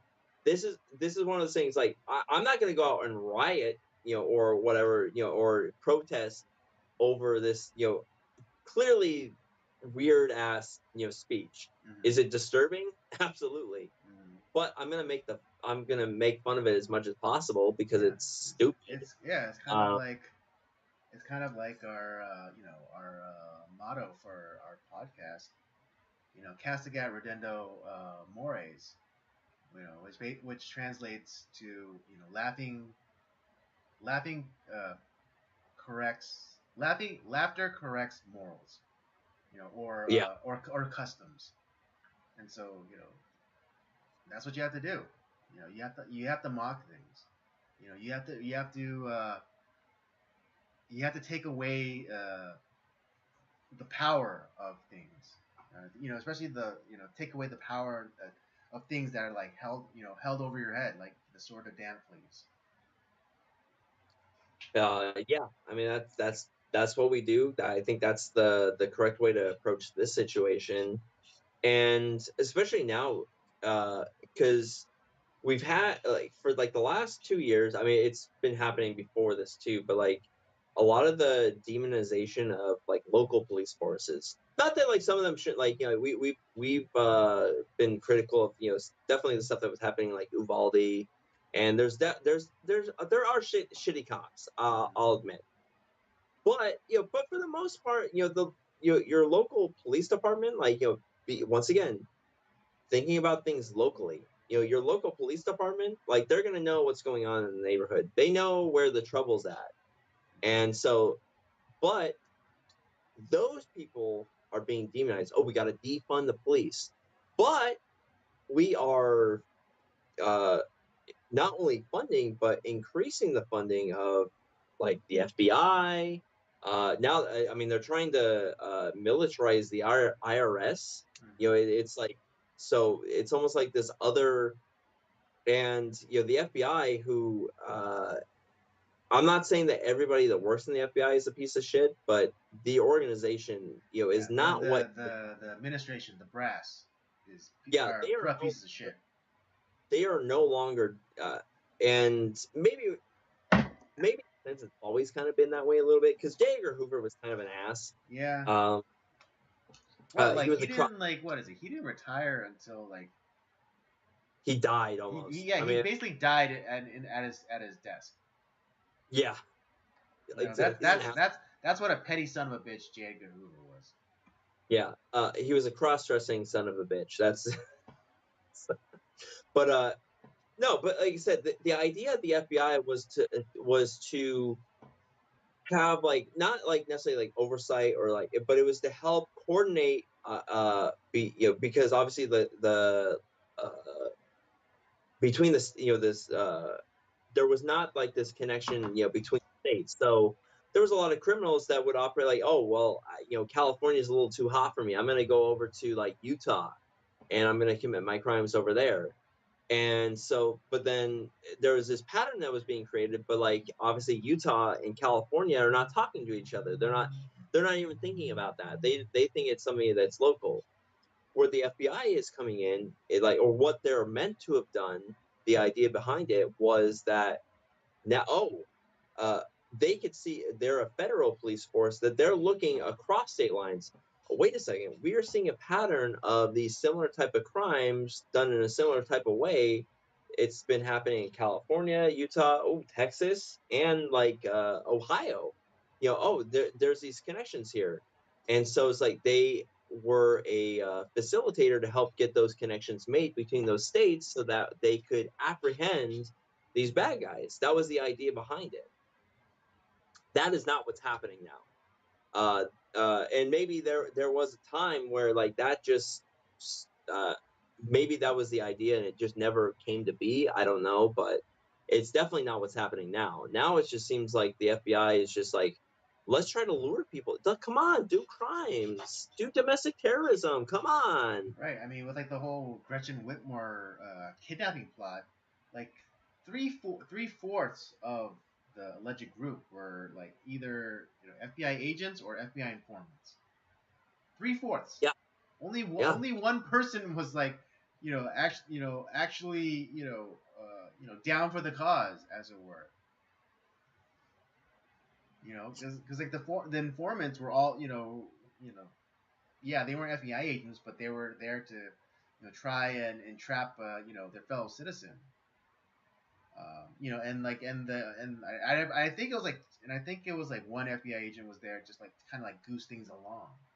So, you know, so you want to say like, you know, and and also most recently, that one FBI agent who was like, who buried the Hunter stuff, like, and it's now come out and like it's fact. He buried the Hunter. Like he was the FBI agent in charge of like running the investigation on Hunter, and he's the one that buried all the information for like until after the elections.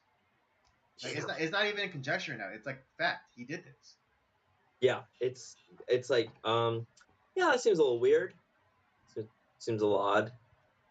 Just stuff that news in your desk and I know, right? sit on. Yeah. It's like Sure, probably I'm like sure. yeah, just like boxes in his office and just like what's all this stuff? Like, oh, don't worry about it. I'm sure his bank account is on the up and up. Mm-hmm. Yeah, just kind of like, so like when I look at this stuff, like I don't think that necessarily like any sort of quote unquote conservative protest is really the way to go, because they are clearly targeting people in really creepy ways. So we have to fight in a different way. Yeah.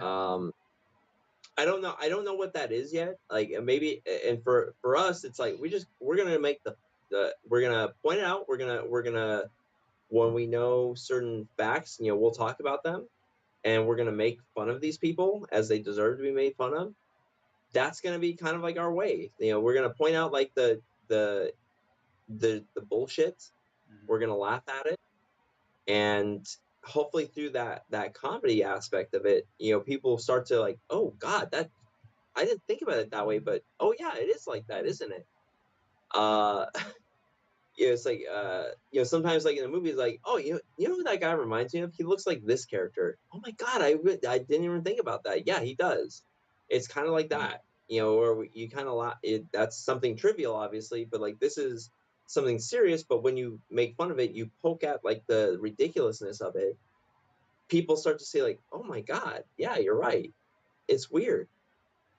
So that's what we'll do. I think that's how we're gonna approach it. Yeah, that's yeah. This Because is that, our form of protest. yeah, Although yeah, the only active protest I'll ever like be a part of is revolution. All right, let's just make that clear. yeah, that's All pretty right. much like That's the when only like all these half measures like, oh, I'm gonna go outside, I'm gonna go outside and like be heard and let people be known about like hear about what this thing is happening. It's like half ain't gonna measures, help. pussy shit. All right, that's pussy shit. All right, when things get kinetic, when there's revolution, that's the protest I'll be a part of. When it gets to that point, like, oh yeah, yeah, that's where it's like, because I ain't Yeah, on the other yeah, because side. like yeah, because everyone has like and even Biden, he like kind of adopted this rhetoric about like, oh, political violence is inappropriate or whatever. It's like you don't believe that. Nobody who's an American believes that, because if if there's no if there was no such if political violence wasn't an option, then we wouldn't have a country. We wouldn't be here right now, because Yeah, that's what happened. Because like they did everything they could to make sure that there wasn't a war, and to make sure like they did everything they could to to come to an agreement or a compromise, with the crown. They did everything they could to resolve the issue, civilly. when the crown ignored them, what option did they have left? Yeah. Pick up a musket, son. And the other reason why that they're why the American Revolution worked as opposed to many other revolutions is that essentially, like, the way that the colonies were run is actually very similar to like what the Constitution and all that stuff like kind of is saying. The country pretty much ran that way. So it's not like it's not like you're tearing down one regime and like like we're gonna just rip it down to the studs and have this other thing like the French Revolution was. They were just, we're gonna rip this whole goddamn thing to the ground, and we have no plan after that. That's why it didn't work. But the American Revolution worked because, well, it's like, okay, this is what we want. They had an idea in mind of like how this is the government that we want. We feel that obviously the crown doesn't want to have we don't have a representative in our government, so we're gonna fuck off with those people, and we're gonna rebel against them, and we're gonna have our own country. It's already running. We already have. There was People don't realize that the Continental Congress, there was presidents before George Washington. It just wasn't like the official, U.S. Right. president. It wasn't under the brand of United States. But Yeah, there was there was a something like 16 presidents before George Washington. something like that. Yeah, Yeah. it's like, and so there was a legislature, there was a judiciary, there was those bones of like what our country was supposed to be. It just, so there was it wasn't like that we were tearing everything to the ground and it's like, well, I don't know what to do, like who should be in power. They already had an idea in mind. That's why the American Revolution worked. And I think that if it ever does come to that, where the country just gets so out of hand and there's another revolution, I think the majority of the people that are revolting is like, we want to go back to what the country was meant to be. Yeah, we want like this this type of government. Like we do want this type of government. It's not a bad idea.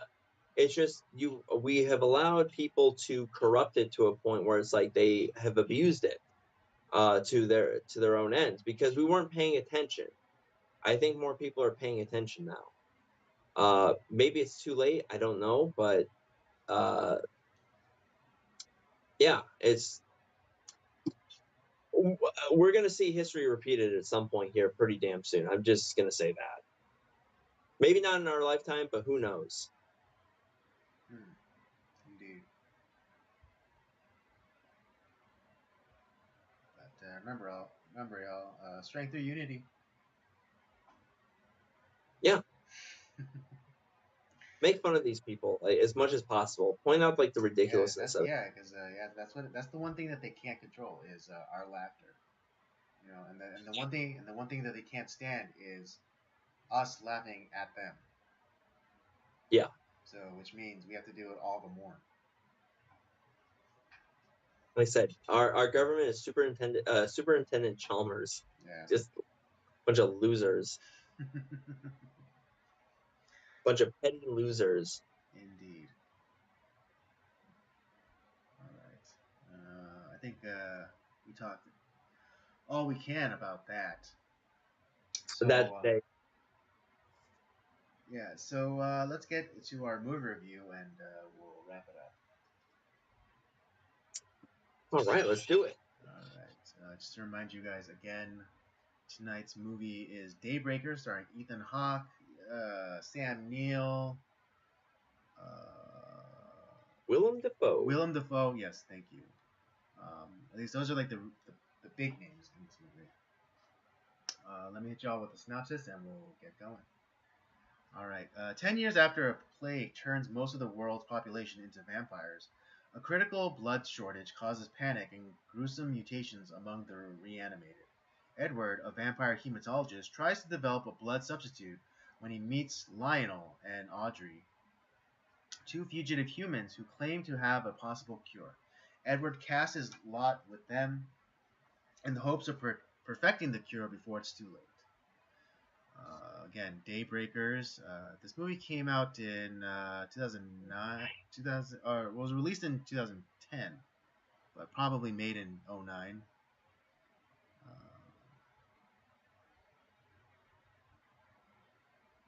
Well, how did you first come to Daybreakers? Because you're the one that introduced or told me about this movie. So like obviously I came to it because you told me about it. But how did you come to this movie? Um, I mean, I guess nothing really truly remarkable. It's just one of those movies that came out and I just happened to go watch it. Um, So you saw this in theaters. I I I did watch it in theaters, yes. Oh, awesome! I would have watched this. Had I known about it, I would definitely would have watched this in theaters. Mm. Uh, yeah, but I thought it was I for some reason it stuck with me, and it's always good when when you're left affected by a piece of art, and just the idea of humanity facing this disease, and their their solution was to basically make themselves the undead, and it was really fascinating that majority of the people decided to take this new cure, which essentially uh, relegated them to eternal darkness. In that they could no longer live as human beings, and live in the light of day. But it also I was pretty fascinated at how quickly the culture adapted. Um, even so far as what is it, like the quote unquote coffee shop that served coffee but with blood in it. So I guess Instead of milk, it was blood. yes, well, yeah. So instead of milk, it was blood, and just like I guess the vampirification, you know, didn't really take away a lot of their desire for food, but just like maybe like switch it up just a little bit.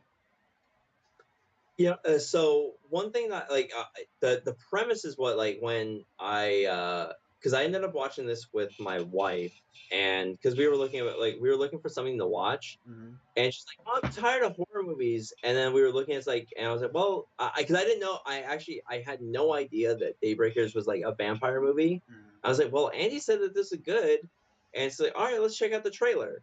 And it's like, oh, I was like, oh shit, this is a vampire movie. Like it was, and then we were watching the trailer. It's like, this premise sounds awesome, and like my wife's like, yeah, that's not. Let's watch this. This looks really good. I was like, oh, okay. He was like, you don't want to watch a scary movie. He's like, well, let's watch this vampire movie. Okay. Yeah, Um, but I mean, I guess we'll get into it, but it's like, even though it's a vampire movie, it's not a scary vampire no, it's not. It's not scary at all. But like I said, what I really liked about it, like the premise is awesome because most vampire movies, and I love them all. Like like I said, we've talked about like obviously the big classic is Dracula from like 1931 movie. with Bela Lugosi, which is probably always gonna be my favorite. Mm-hmm. Uh, but then like obviously like most of the Dracula vampire stories are based off of Bram Bram Stoker. Stoker's novel. Uh, Nosferatu was essentially a ripoff of Bram Stoker's Dracula, and we'll talk about more of that in a couple weeks. But then you have Francis Ford Coppola doing Bram Stoker's Dracula. You have the Hammer Dracula films with Christopher Lee. You have more recently Dracula Untold. It's kind of like, and they're doing their own twist on it, but at the same time, it's kind of the same story. Right.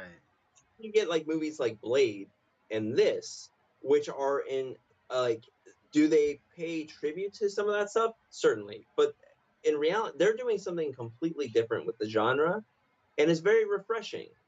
So that I was like, okay, I'm in. Like this looks really fun. And I'm very interested. Um, the one thing that like here where the we talked a little bit about it on when we were on the podcast last night. But the idea that uh, one of the guys on there, Hyderberg, he was talking about how he felt that Daybreakers is almost kind of a continuation of like what could be in the Blade universe. Mm-hmm. That is the bad guy in Blade One. This is the type of world that he wanted to create, like where everybody is a vampire and they're the vampires are this new like species, kind of like this new evolution in the Right. Or yeah, they species. become the dominant species on Earth. Yeah, and they essentially they're turning people, and they create like these humans are used for feeding off of. Yeah, they become And humans become cattle. yeah, and this is obviously like this is 20 years or so after, like let's say, because Blade came out in 99, and if like we're going in that type of vein, Mm-hmm. this is 20 years after the events of Blades, like Blade Right. lost obviously, and like the vampire, uh the blood god and all that stuff came through. Mm-hmm. This is kind of like what happened. And so now vampirism is normal, like they're the that's what's normal. The humans are on the run, Mm-hmm. and it's essentially like the world is kind of the same but different at the same time. And they have subwalks, where they Right. have these underground like walkways Right. to they have like the technology to where they have all this camera system and these blacked out windows so they could drive during the day. Mm-hmm. They so all these like little innovations that it's kind of just like they thought about all this stuff. It's like how could, and because in this one obviously like the sun, wooden stakes, and I think was silver a weakness in this one or not? I don't remember. It wasn't expressly stated, but I think as long as they're impaled through the heart. Yeah. And I think there was a sensitivity to garlic, but like it wasn't like that's not like, oh, it wasn't like getting rid. They were like, oh, Yeah, garlic. there's like they're not poisoned by it, but like they're irritated by it. Yeah, it's like the smell bothers them and stuff Mm-hmm. like that. So there's like so those are all kind of like the vampire tropes. Like okay, so you have like some of the weaknesses, Mm-hmm. um, and yeah, and the what we find out too is that not everybody was turned a vampire because they wanted to be a vampire. Mm-hmm. Some were forced into being a vampire, which is Right. really fucked up. Yeah. Which Uh, yeah, like the main character. he because it's one of two things: you either become a vampire or you become fed Food. upon. Yeah, you Yeah. become food, or probably in the initial onset of whatever disease was killing off humanity. It's like you either become a vampire or you die. Yeah, and what's crazy about that, because the what I from what I understand, the company that Ethan Hawke's character works for, Mm-hmm. he is it's almost like a not a stock exchange, but it's a blood exchange, and like Right. obviously there's currency in that, and they have the largest you know essentially like this system where they hook the humans up, and they slowly bleed them, Yeah. Slowly and bleed them so dry. is essentially their currency. Yeah, Mm-hmm. that's how they live very well, because they're able to. Oh, we have the blood supply, Mm-hmm. but the problem is that the humanity is starting to go extinct because they've been hunted so much. There's Mm-hmm. only like 5% of humanity left, and they have to. Um, and the blood supply is going to run out in a month, and they're like they are working on trying to find a blood substitute. So they're trying to create something to like that will that they can feed upon, that will give them that nourishment, but is not obviously human blood. And that's Right. where Yeah. For those because of you, what's that vampire movie show that was on HBO? Oh, True Blood. Yeah. Basically, this is like basically True Blood. yeah, it's I True Blood sucks, but there are elements of True Blood that are good. Yeah. Well, I There are mean, but some. that's essentially because like in True Blood, that's True Blood is actually the blood substitute that they come up with. Oh, okay, yeah, you're right. I did forget about that. But Yeah. so our main character, he's a hematologist. He's a blood doctor, and so the one thing that he seems like he's the vegetarian of the vampire Yeah, race. yeah. Like, He's the vegan. what is he feeding on then? Like, what is he using? Like, is like he doesn't feed on human blood. What does he feed on? That part I never understood. Like, what exactly he used. I mean, maybe he busted a Louis from Interview with the Vampire and ate rats. Is that what it was? It like was it It like wasn't expressly said, but it could be like one of those. He could be like an intermittent. He could be an intermittent faster of vampires, where it's like he gets like as close to the line as possible of not consuming blood, but then like he every so often he just kind of like succumbs. Because yeah, in this universe, like if you don't consume enough blood, then you kind of revert to a more animalistic form. no? See, here's the thing. I wonder, is this a new consequence that they just discovered, or has this always happened? Because I'm sure that there are some vampires that were starved. Mm-hmm. Did they? I think in my thinking, this was always a potential side effect. Okay, it just, but like it hasn't manifested, to a point where it's like, oh shit, we're in the Right. It danger hasn't like zone. no one like I guess there wasn't enough people who were abstaining from consuming blood to where like it became like known where it's like oh this is the possible consequence. Oh, okay. You know what I'm thinking? Because they have that meeting, Mm-hmm. and they're talking about like how, because they know that the blood supply is running short, so like, what's going to happen to us? So they utilize prisoners. Why that vampire is in prison, we don't know. But like they starved him of blood just to see like, well, what's going to happen? Well, let's test it on this prisoner, Mm-hmm. and it's like, oh shit, he's going to turn to like this Yeah, more weird. animalistic, like bat like, Yeah, which I and think is like really good incorporation of like the whole mythology of like Dracula being able to turn into a bat or whatever. yeah.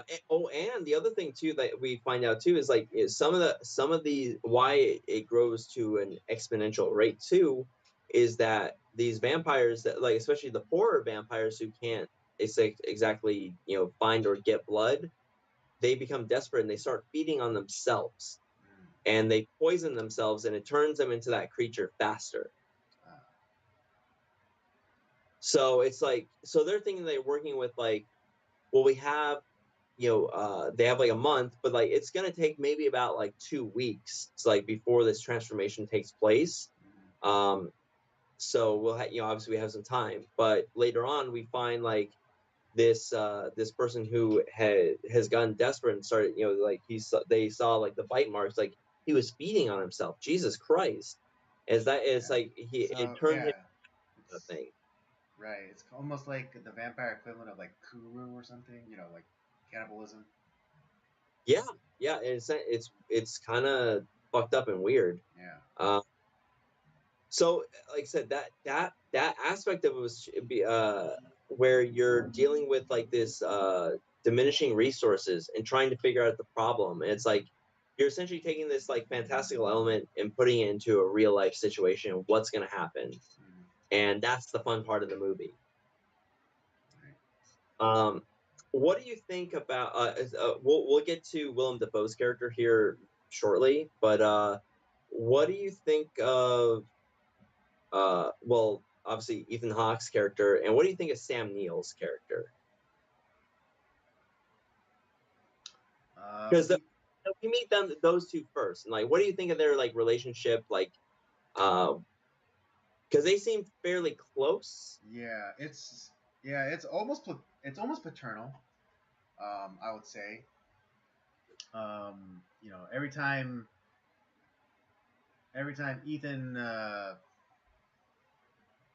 every time Ethan Hawke's character goes to see Sam Neill's character, it's almost like a father going to see, you know, no, it's almost like, yeah, a son going to see his father, kind of like, um, kind of reporting in. It's like, oh, did you do your homework? Did you do all your chores?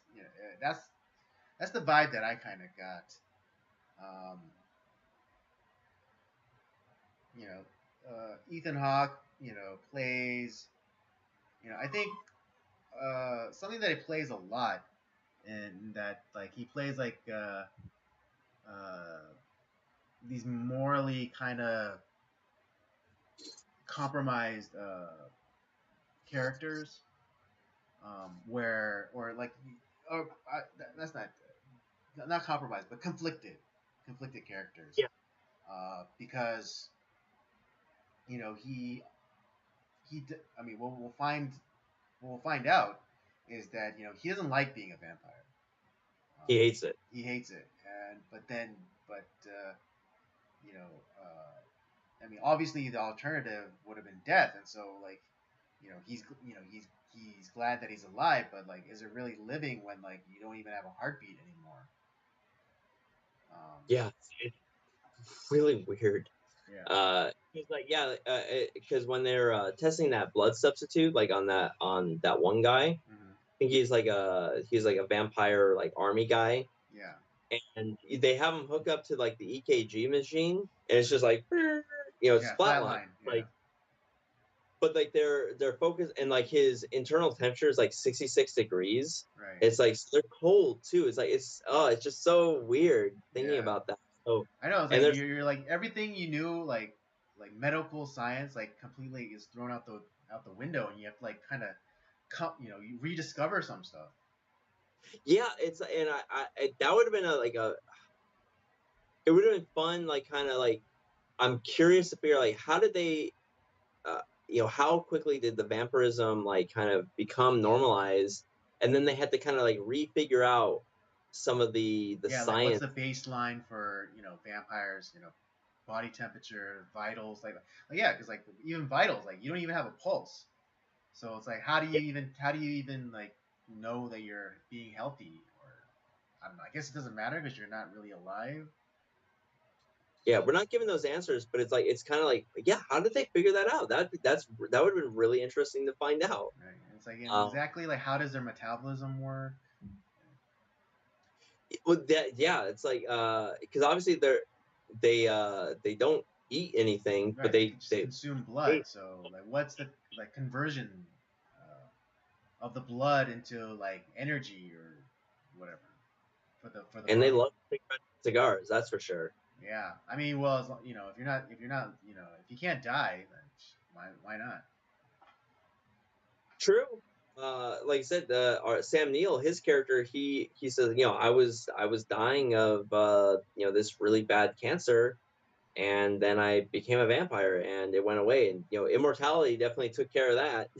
It's like, Mm-hmm. um, and but like his daughter was horrified, Mm-hmm. and she ran away, and she's kind of like she ends up becoming important later on, but it's just like you're thinking like this guy obviously he's the very powerful. He's the head of this company that is supplying blood to the rest of the vampires. And you think like, okay, well, they're obviously the human supply is going away, so we got to find this substitute to keep like our lifestyle going. This is how we live. It's and uh, God, everyone looks so depressed. And like I don't like none of the characters look happy at all. Mm-hmm. But uh, and they're all pale. It's all Yeah, pale and pale. everything. Yeah, no, yeah, very little melanin. Yeah, and they're trying all these different things, and like the one that the guy that they test on, it's like, oh, his body temperature went up a couple of degrees. That's not so bad. And then it started to like burn him, and like his skin was getting all fucked up, and he was like, and it's like, okay, got it. Give him like they were trying to give him like real blood, yeah, kind of like a regular human blood, like to kind of counteract Counteract. counteract it to bring him back to normal. And it's like, oh, thank God. And then he throws up first, which was really fucking gross. And then like after everything happens, like, oh, thank God, I feel much better. And then blam, he just Explodes. Yeah. explodes. Like, oh, it's so gross. I was not expecting that. It was like, that was awesome. That was great. It's like, well, that didn't work. So we had to go to back to the drawing board. And I think this is after this is where he meets the humans, right? Like he's coming back after that. He's kind of getting off of work, and yeah, he encounters these, renegade humans. One of the things I'm really fascinated is the soldiers. They don't carry conventional weapons like in terms of ammunition.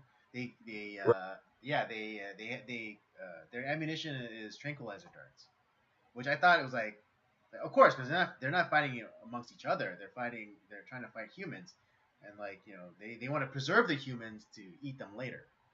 Yeah, that's right. Yeah, they're all tranquilizer darts. You're right. I totally didn't think about that. But yeah, that's exactly what Yeah, they're. And it's just one of those things that they had to adapt to, because before, like the conflict, humanity's conflict with, particularly among nation states, like, oh, we have to fight each other, but like now everyone has. I mean, I don't know why we can't in real life can't unify under the same auspices of, oh, we're all human beings, so let's all get along. But for some reason, being vampires, like, oh yeah, we're all vampires now, so let's go after the humans. yeah, you always have something to target. Yeah, yeah, That's what it. yeah. That's what. Yeah, that's what it is. You always need. Yeah, everyone. Yeah, all humans need a target. But yeah, that's when we meet the renegade humans who are trying to get out of the city, or like kind of like they have like this underground railroad situation where they're trying to get as many humans like out of like the cities, or like the densely populated areas. But he doesn't turn them in. Um, He because I think we get that idea that he doesn't like blood. He doesn't like human blood. He's like Norman Bates, like blood, God, blood, mother. It's like he's that type of character.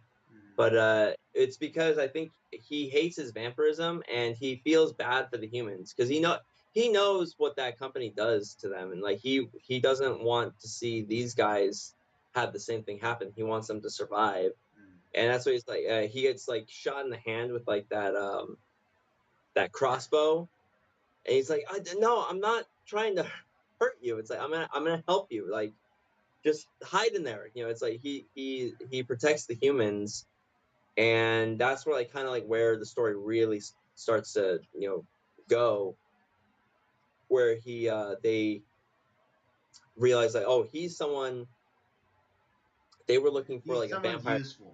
Yeah, he's someone useful. Yeah, and after this they end up, he's like, well, we're gonna take you to meet somebody, and we meet Willem Dafoe's character Elvis, who turns out was a former vampire himself, and quote unquote former. And we're like, how, former? Like, it's like, yeah, I found a cure for vampirism. Right, yeah, he makes him feel like the pulse and everything. And, yeah, cause also showed him like the scars on his neck, like where he got bit, where he got turned. Yeah. And it's like, oh wow, it's like, well, how did that happen? He tells a story about how he crashed his car into a pole, and he ended up getting. He gets shot out, and then gets exposed to sunlight, but it wasn't enough exposure to kill him. But I guess enough to kill like whatever, you know, uh, the vampire cells in his body. The vampire cells in his body. And then because what happened to him is he flew out the front windshield because he wasn't wearing a seatbelt. He again immortal. He was close to the sun for like 3 seconds, and then he got plunged into water into this cave, and he came out, and it's like his heartbeat started. It's like, what the hell just happened? Mm-hmm. And that's where like they figured out that like they found Yeah, a a cure. treatment. Yeah, a cure or treatment that exposure to the controlled exposure to the sun can cure someone of vampirism. Yeah, and they needed him as a scientist. Like, we need to be able to find a way to create a thing that can. Or reproduce the accident, as it were. Yeah, and so that's exactly what happens. Mm-hmm. And Ethan Hawke ends up, getting he finds a way and he turns himself into a real human again. It's like, and which is like, you can tell like the look of relief on his face. It's like, thank God, Right, because because he really didn't like being a vampire. Because again, we find out that he was turned against his will by his brother, who is a soldier in the vampire army. and there's also like the we see him kind of towards the beginning on the news, but like there was that vampire senator who was talking about, like, no, we need to protect humanity. Like, he was kind of like the bleeding heart liberal Yeah, vampire. yeah. It's like, can't we all just live in peace? Yeah. But yeah, it turns out that he's also part of this human group that's they're trying to um band together and survive, and that he's trying to help them. So it's you get that aspect of it. And uh what happens after that? Then obviously there's all these battles that are happening. The vampires attack a bunch of the humans and capture them, Right, because including. they split up because like Elvis, Ethan Hawke's character, and like this woman stay behind to conduct the experiments, to try and cure the vampirism, and the other like the majority of the group head on to another like safe house, but they're ambushed, um, and then and then that's when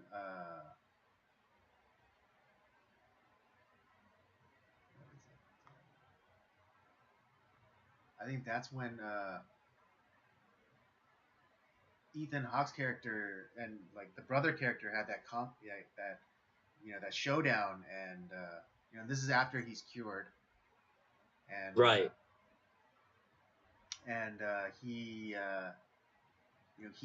he supposedly kills Elvis by biting his neck, uh,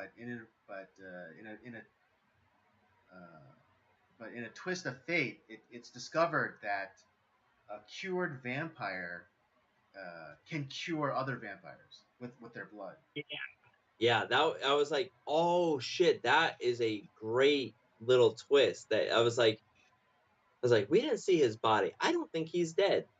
Right, And it turns out that, yeah, it's that whatever, like when they were a vampire, and then they were cured of it, their blood becomes a cure for vampirism. Like, and so they don't necessarily need to go through the experiment, right. They don't. to Yeah, they don't need the the UV exposure experiment. They just need the blood of a cured vampire. Um, yeah. Unfortunately, like, a bunch of people end up getting like ripped apart by, like, because you have all the right, vampires. because there's that great scene towards the end where um, what is it?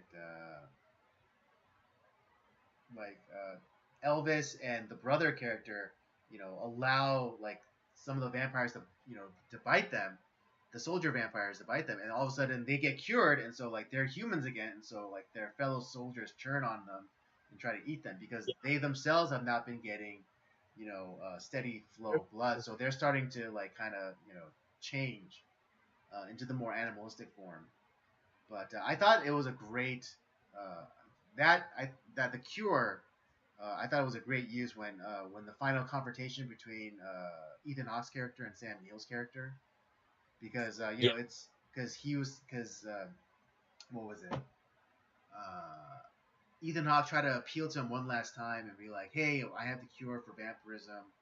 We don't need to feed on blood." But it's too late because they were able to perfect the blood substitute, and so Yep. so they were able, so they'd be able to keep going on being immortal, being vampires, and not have to worry about feeding on humans, and because Sam Neill is the greedy capitalist, he has to kill his competition, and which is the cure. And so he what he thinks he is doing is killing Ethan Hawke's character. He inadvertently cures himself.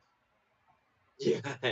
And it's like he got tricked, and I was like, oh man, see, that's just clever at Mm-hmm. how that whole thing went. And yeah, you also get like that really fucked up scene, like where you have the all those the vampires that had like kind of turned into those like grotesque creatures. Mm-hmm. They were like all chained up, and like they were sent to like to die out Yeah, in like the execution. Yeah, and yeah one that one of them being Sam Neill's character's daughter, because he offered her a chance to uh, you know you know kind of reconcile, quote unquote, but like more like just do as I say. But she like Ethan Hawke's character refuses to take consume blood, and slowly she becomes like starts changing more and more into like the animalistic version of the vampire. so what she did, because she was turned into a vampire against her will. Her dad turned her, and then because she hated him so much, she fed on herself. Like she just started biting the shit out of her Right, arm, right, right, right. That's turned pretty much right away into that creature. right. Right, right, right, right.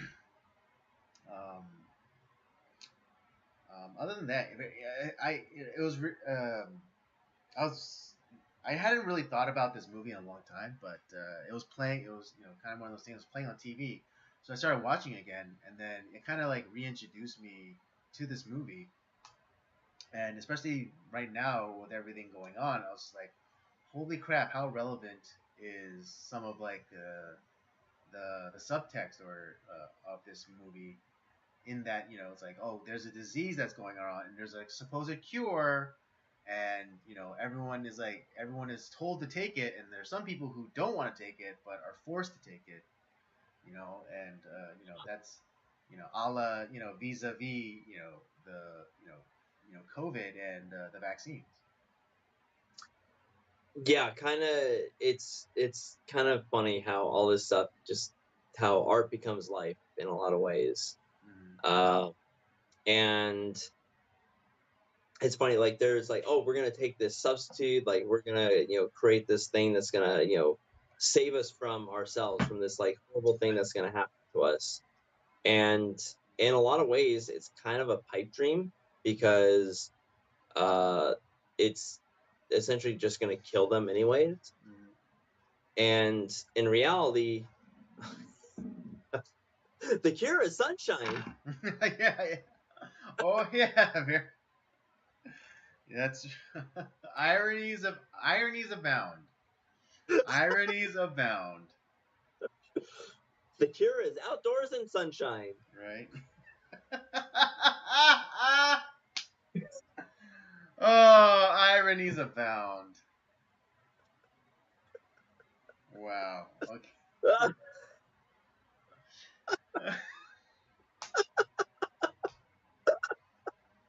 Oh, Oh my gosh. Oh my it's gosh. outdoors and sunshine. That's the cure, baby. That's the cure, baby. It's just funny that like how I thought it was a really clever way that like uh that the way that the blood almost transforms back, and it becomes like a real vaccine to Mm, cure the real problem, because vampirism is unnatural. You're not supposed to be this undead immortal creature that mm, feeds off of the life force of other people. mm. um I mean, just look at what happens to people like Nancy Pelosi and Joe Biden. They fed off the blood of the younger, willing, Yeah, able-bodied I people. mean, literally, allegedly, and metaphorically, because Yeah. they because that they're making some money off the whole like college debt thing. Oh, Um, of course. and again allegedly because of chromium. But no, it seriously though. But going back to the movie though, it's like the vampirism. It's not natural. It's this. Right, and again, It's it was and kind of like real world analog. The vaccine. It was touted as like this uh, this saving talisman. It's like, oh, if you take it, you get to go back to your life or whatever. But you don't really don't because you're altered. And yeah. kind of like again with the real world analog of the vaccine, like there are side effects. There's that are being underreported, yes, but there's still side effects happening, like the myocarditis or what's the thing, the Bell's palsy, Guillain-Barré syndrome, and that's kind of like with the fictional like vampirism cure. It's like, oh yeah, it's like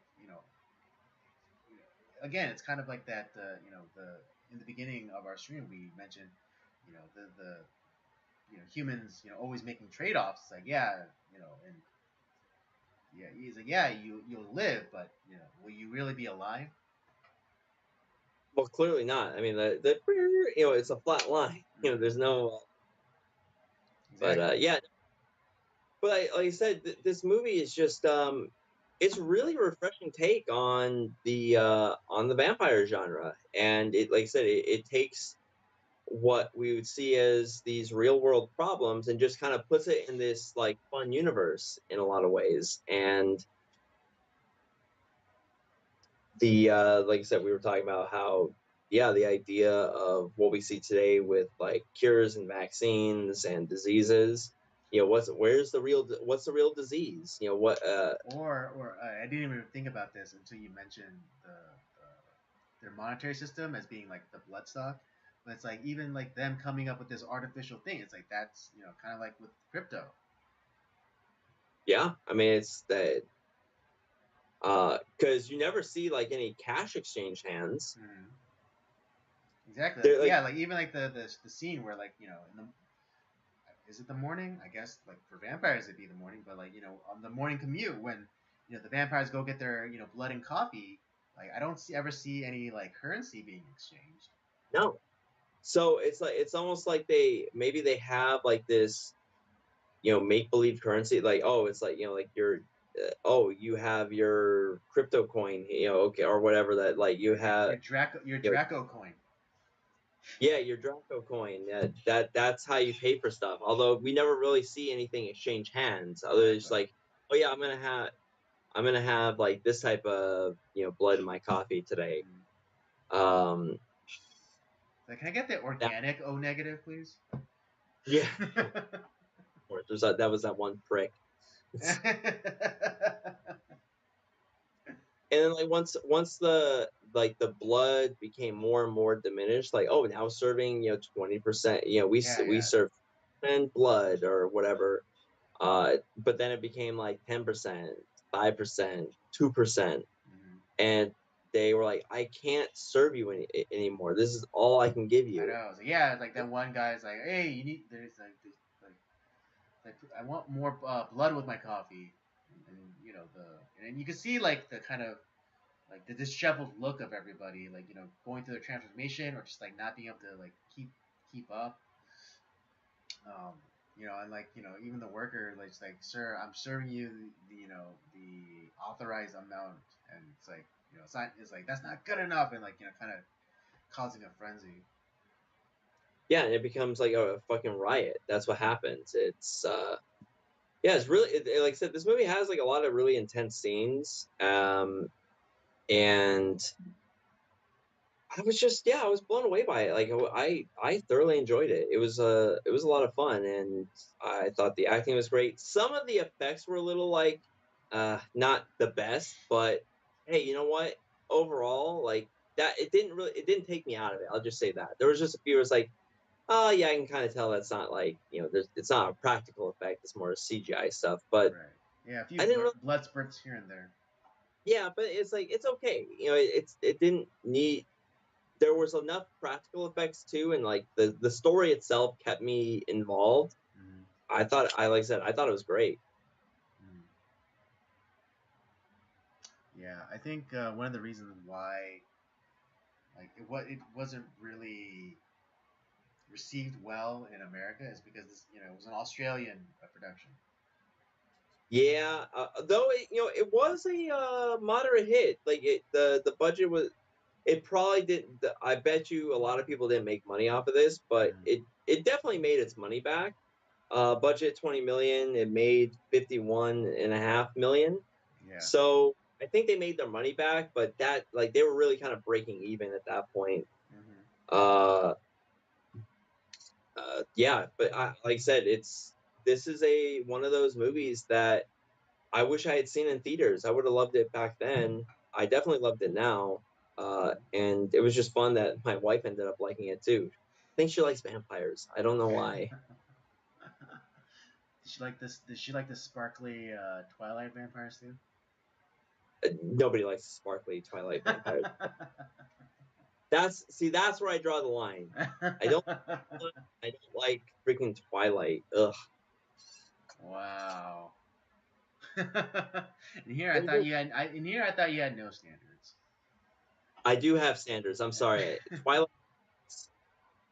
If you want to hate me, if you want to get back at me, force me to watch Twilight, and I might have to call in sick that Tuesday.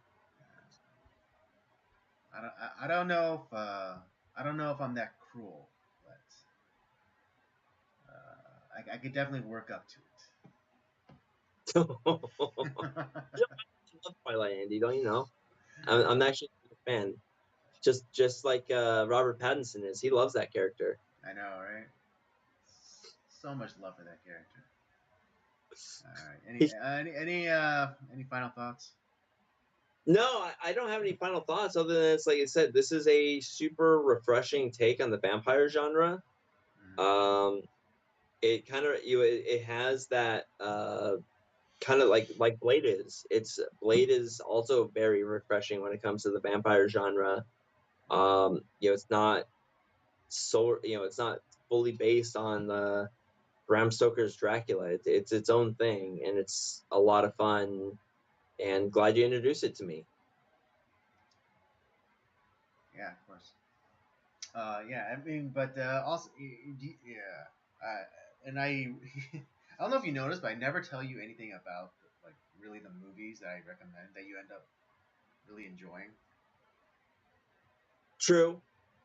I Yeah, like I best of the. mean, I don't know like exactly why, but it's like it's like what? Yeah, I never really tell you like a lot about like what the movie, story wise, but I just tell you, yeah, I really enjoyed it. And I feel like I do the opposite, where it's like, dude, you got to watch this because there's this.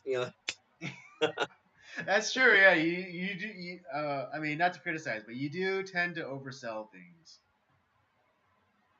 But overall, I think my track record for movies that you've ended up liking that I've introduced to you, I think you've liked those movies. That's a fair point. That's a fair But and I just it's like, oh yeah, if you like this movie, you'll like Wizzo the Clown and the Christmas Circus.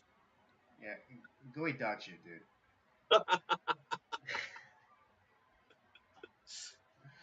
All right. Let's give our ratings and we'll call it a night. Andy, this is your choice, so why don't you go first? Okay. Um, I'm gonna give this movie. Okay, I'm gonna bump it up. I'm gonna just slightly. I'm gonna give it 3.5. Oh, I'm gonna be a little bit above you.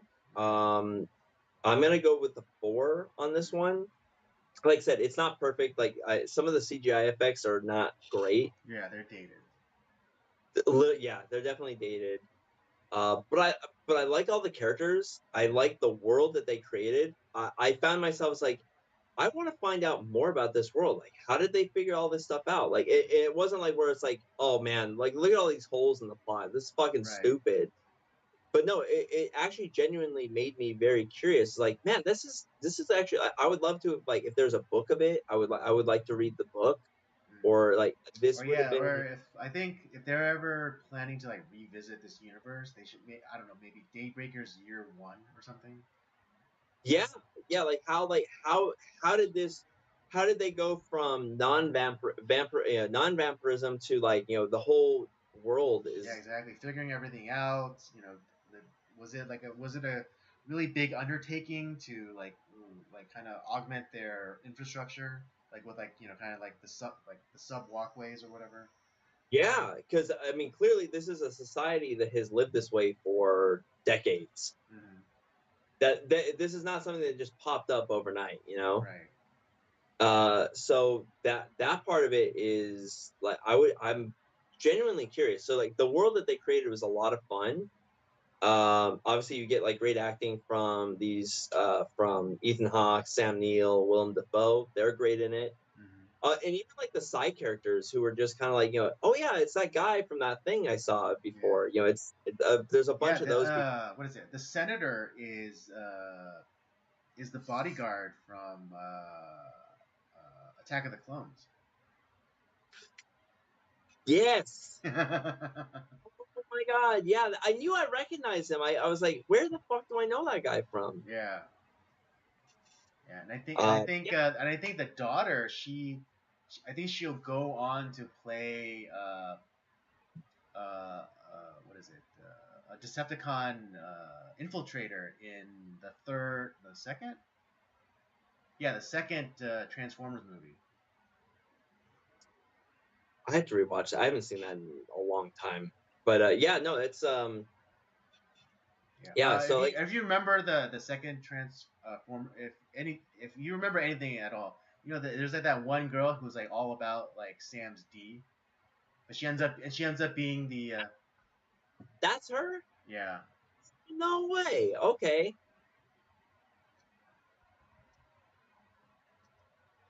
That is her. No way.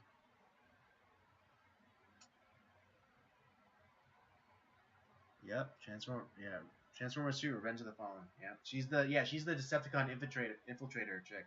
I was like No really like way. not being subtle about the seduction and like being all about Sam's D. God, yeah. I no, I didn't recognize her. It was like, oh yeah. See, like I said, all these side characters, they're in a bunch of stuff that you probably know that even if you don't realize it. Mm-hmm. I thought the acting was great. I thought the world was great. I thought the story was really fun, and I enjoyed myself. So I'm gonna give it a 4. Okay. I was entertained. Oh, I guess yeah. She was also in the Red Dawn remake. Oh God, I don't think I've seen the original Red Dawn. It's been a minute for me for sure. I do remember watching the remake, and I don't think I enjoyed it very much from what I remember. Mm. All right, folks. There you have it. That's our review for Daybreakers. I give it a 3.5. Robert gives it a 4. Overall, it's a fun movie and a very unique take on the whole vampire mythos. So check it out. Yeah, yeah, I agree. All right, that'll bring us to the end of our stream tonight. I hope you had a good time. I had a good time. I know Rob always has a good time. Tuesday is my favorite day of the week. All right, I hope it's your favorite day of the week as well, viewer. Um, but don't forget to check out the library of other content that we have. The Circular Joy's main podcast, Nocturnal Transmissions, of course, and Rob's gaming show, Up by Up Down. Don't forget to follow us on our various social media accounts, Twitter and Letterboxd at PodcastCOJ, and Instagram at Circular Jerks Podcast.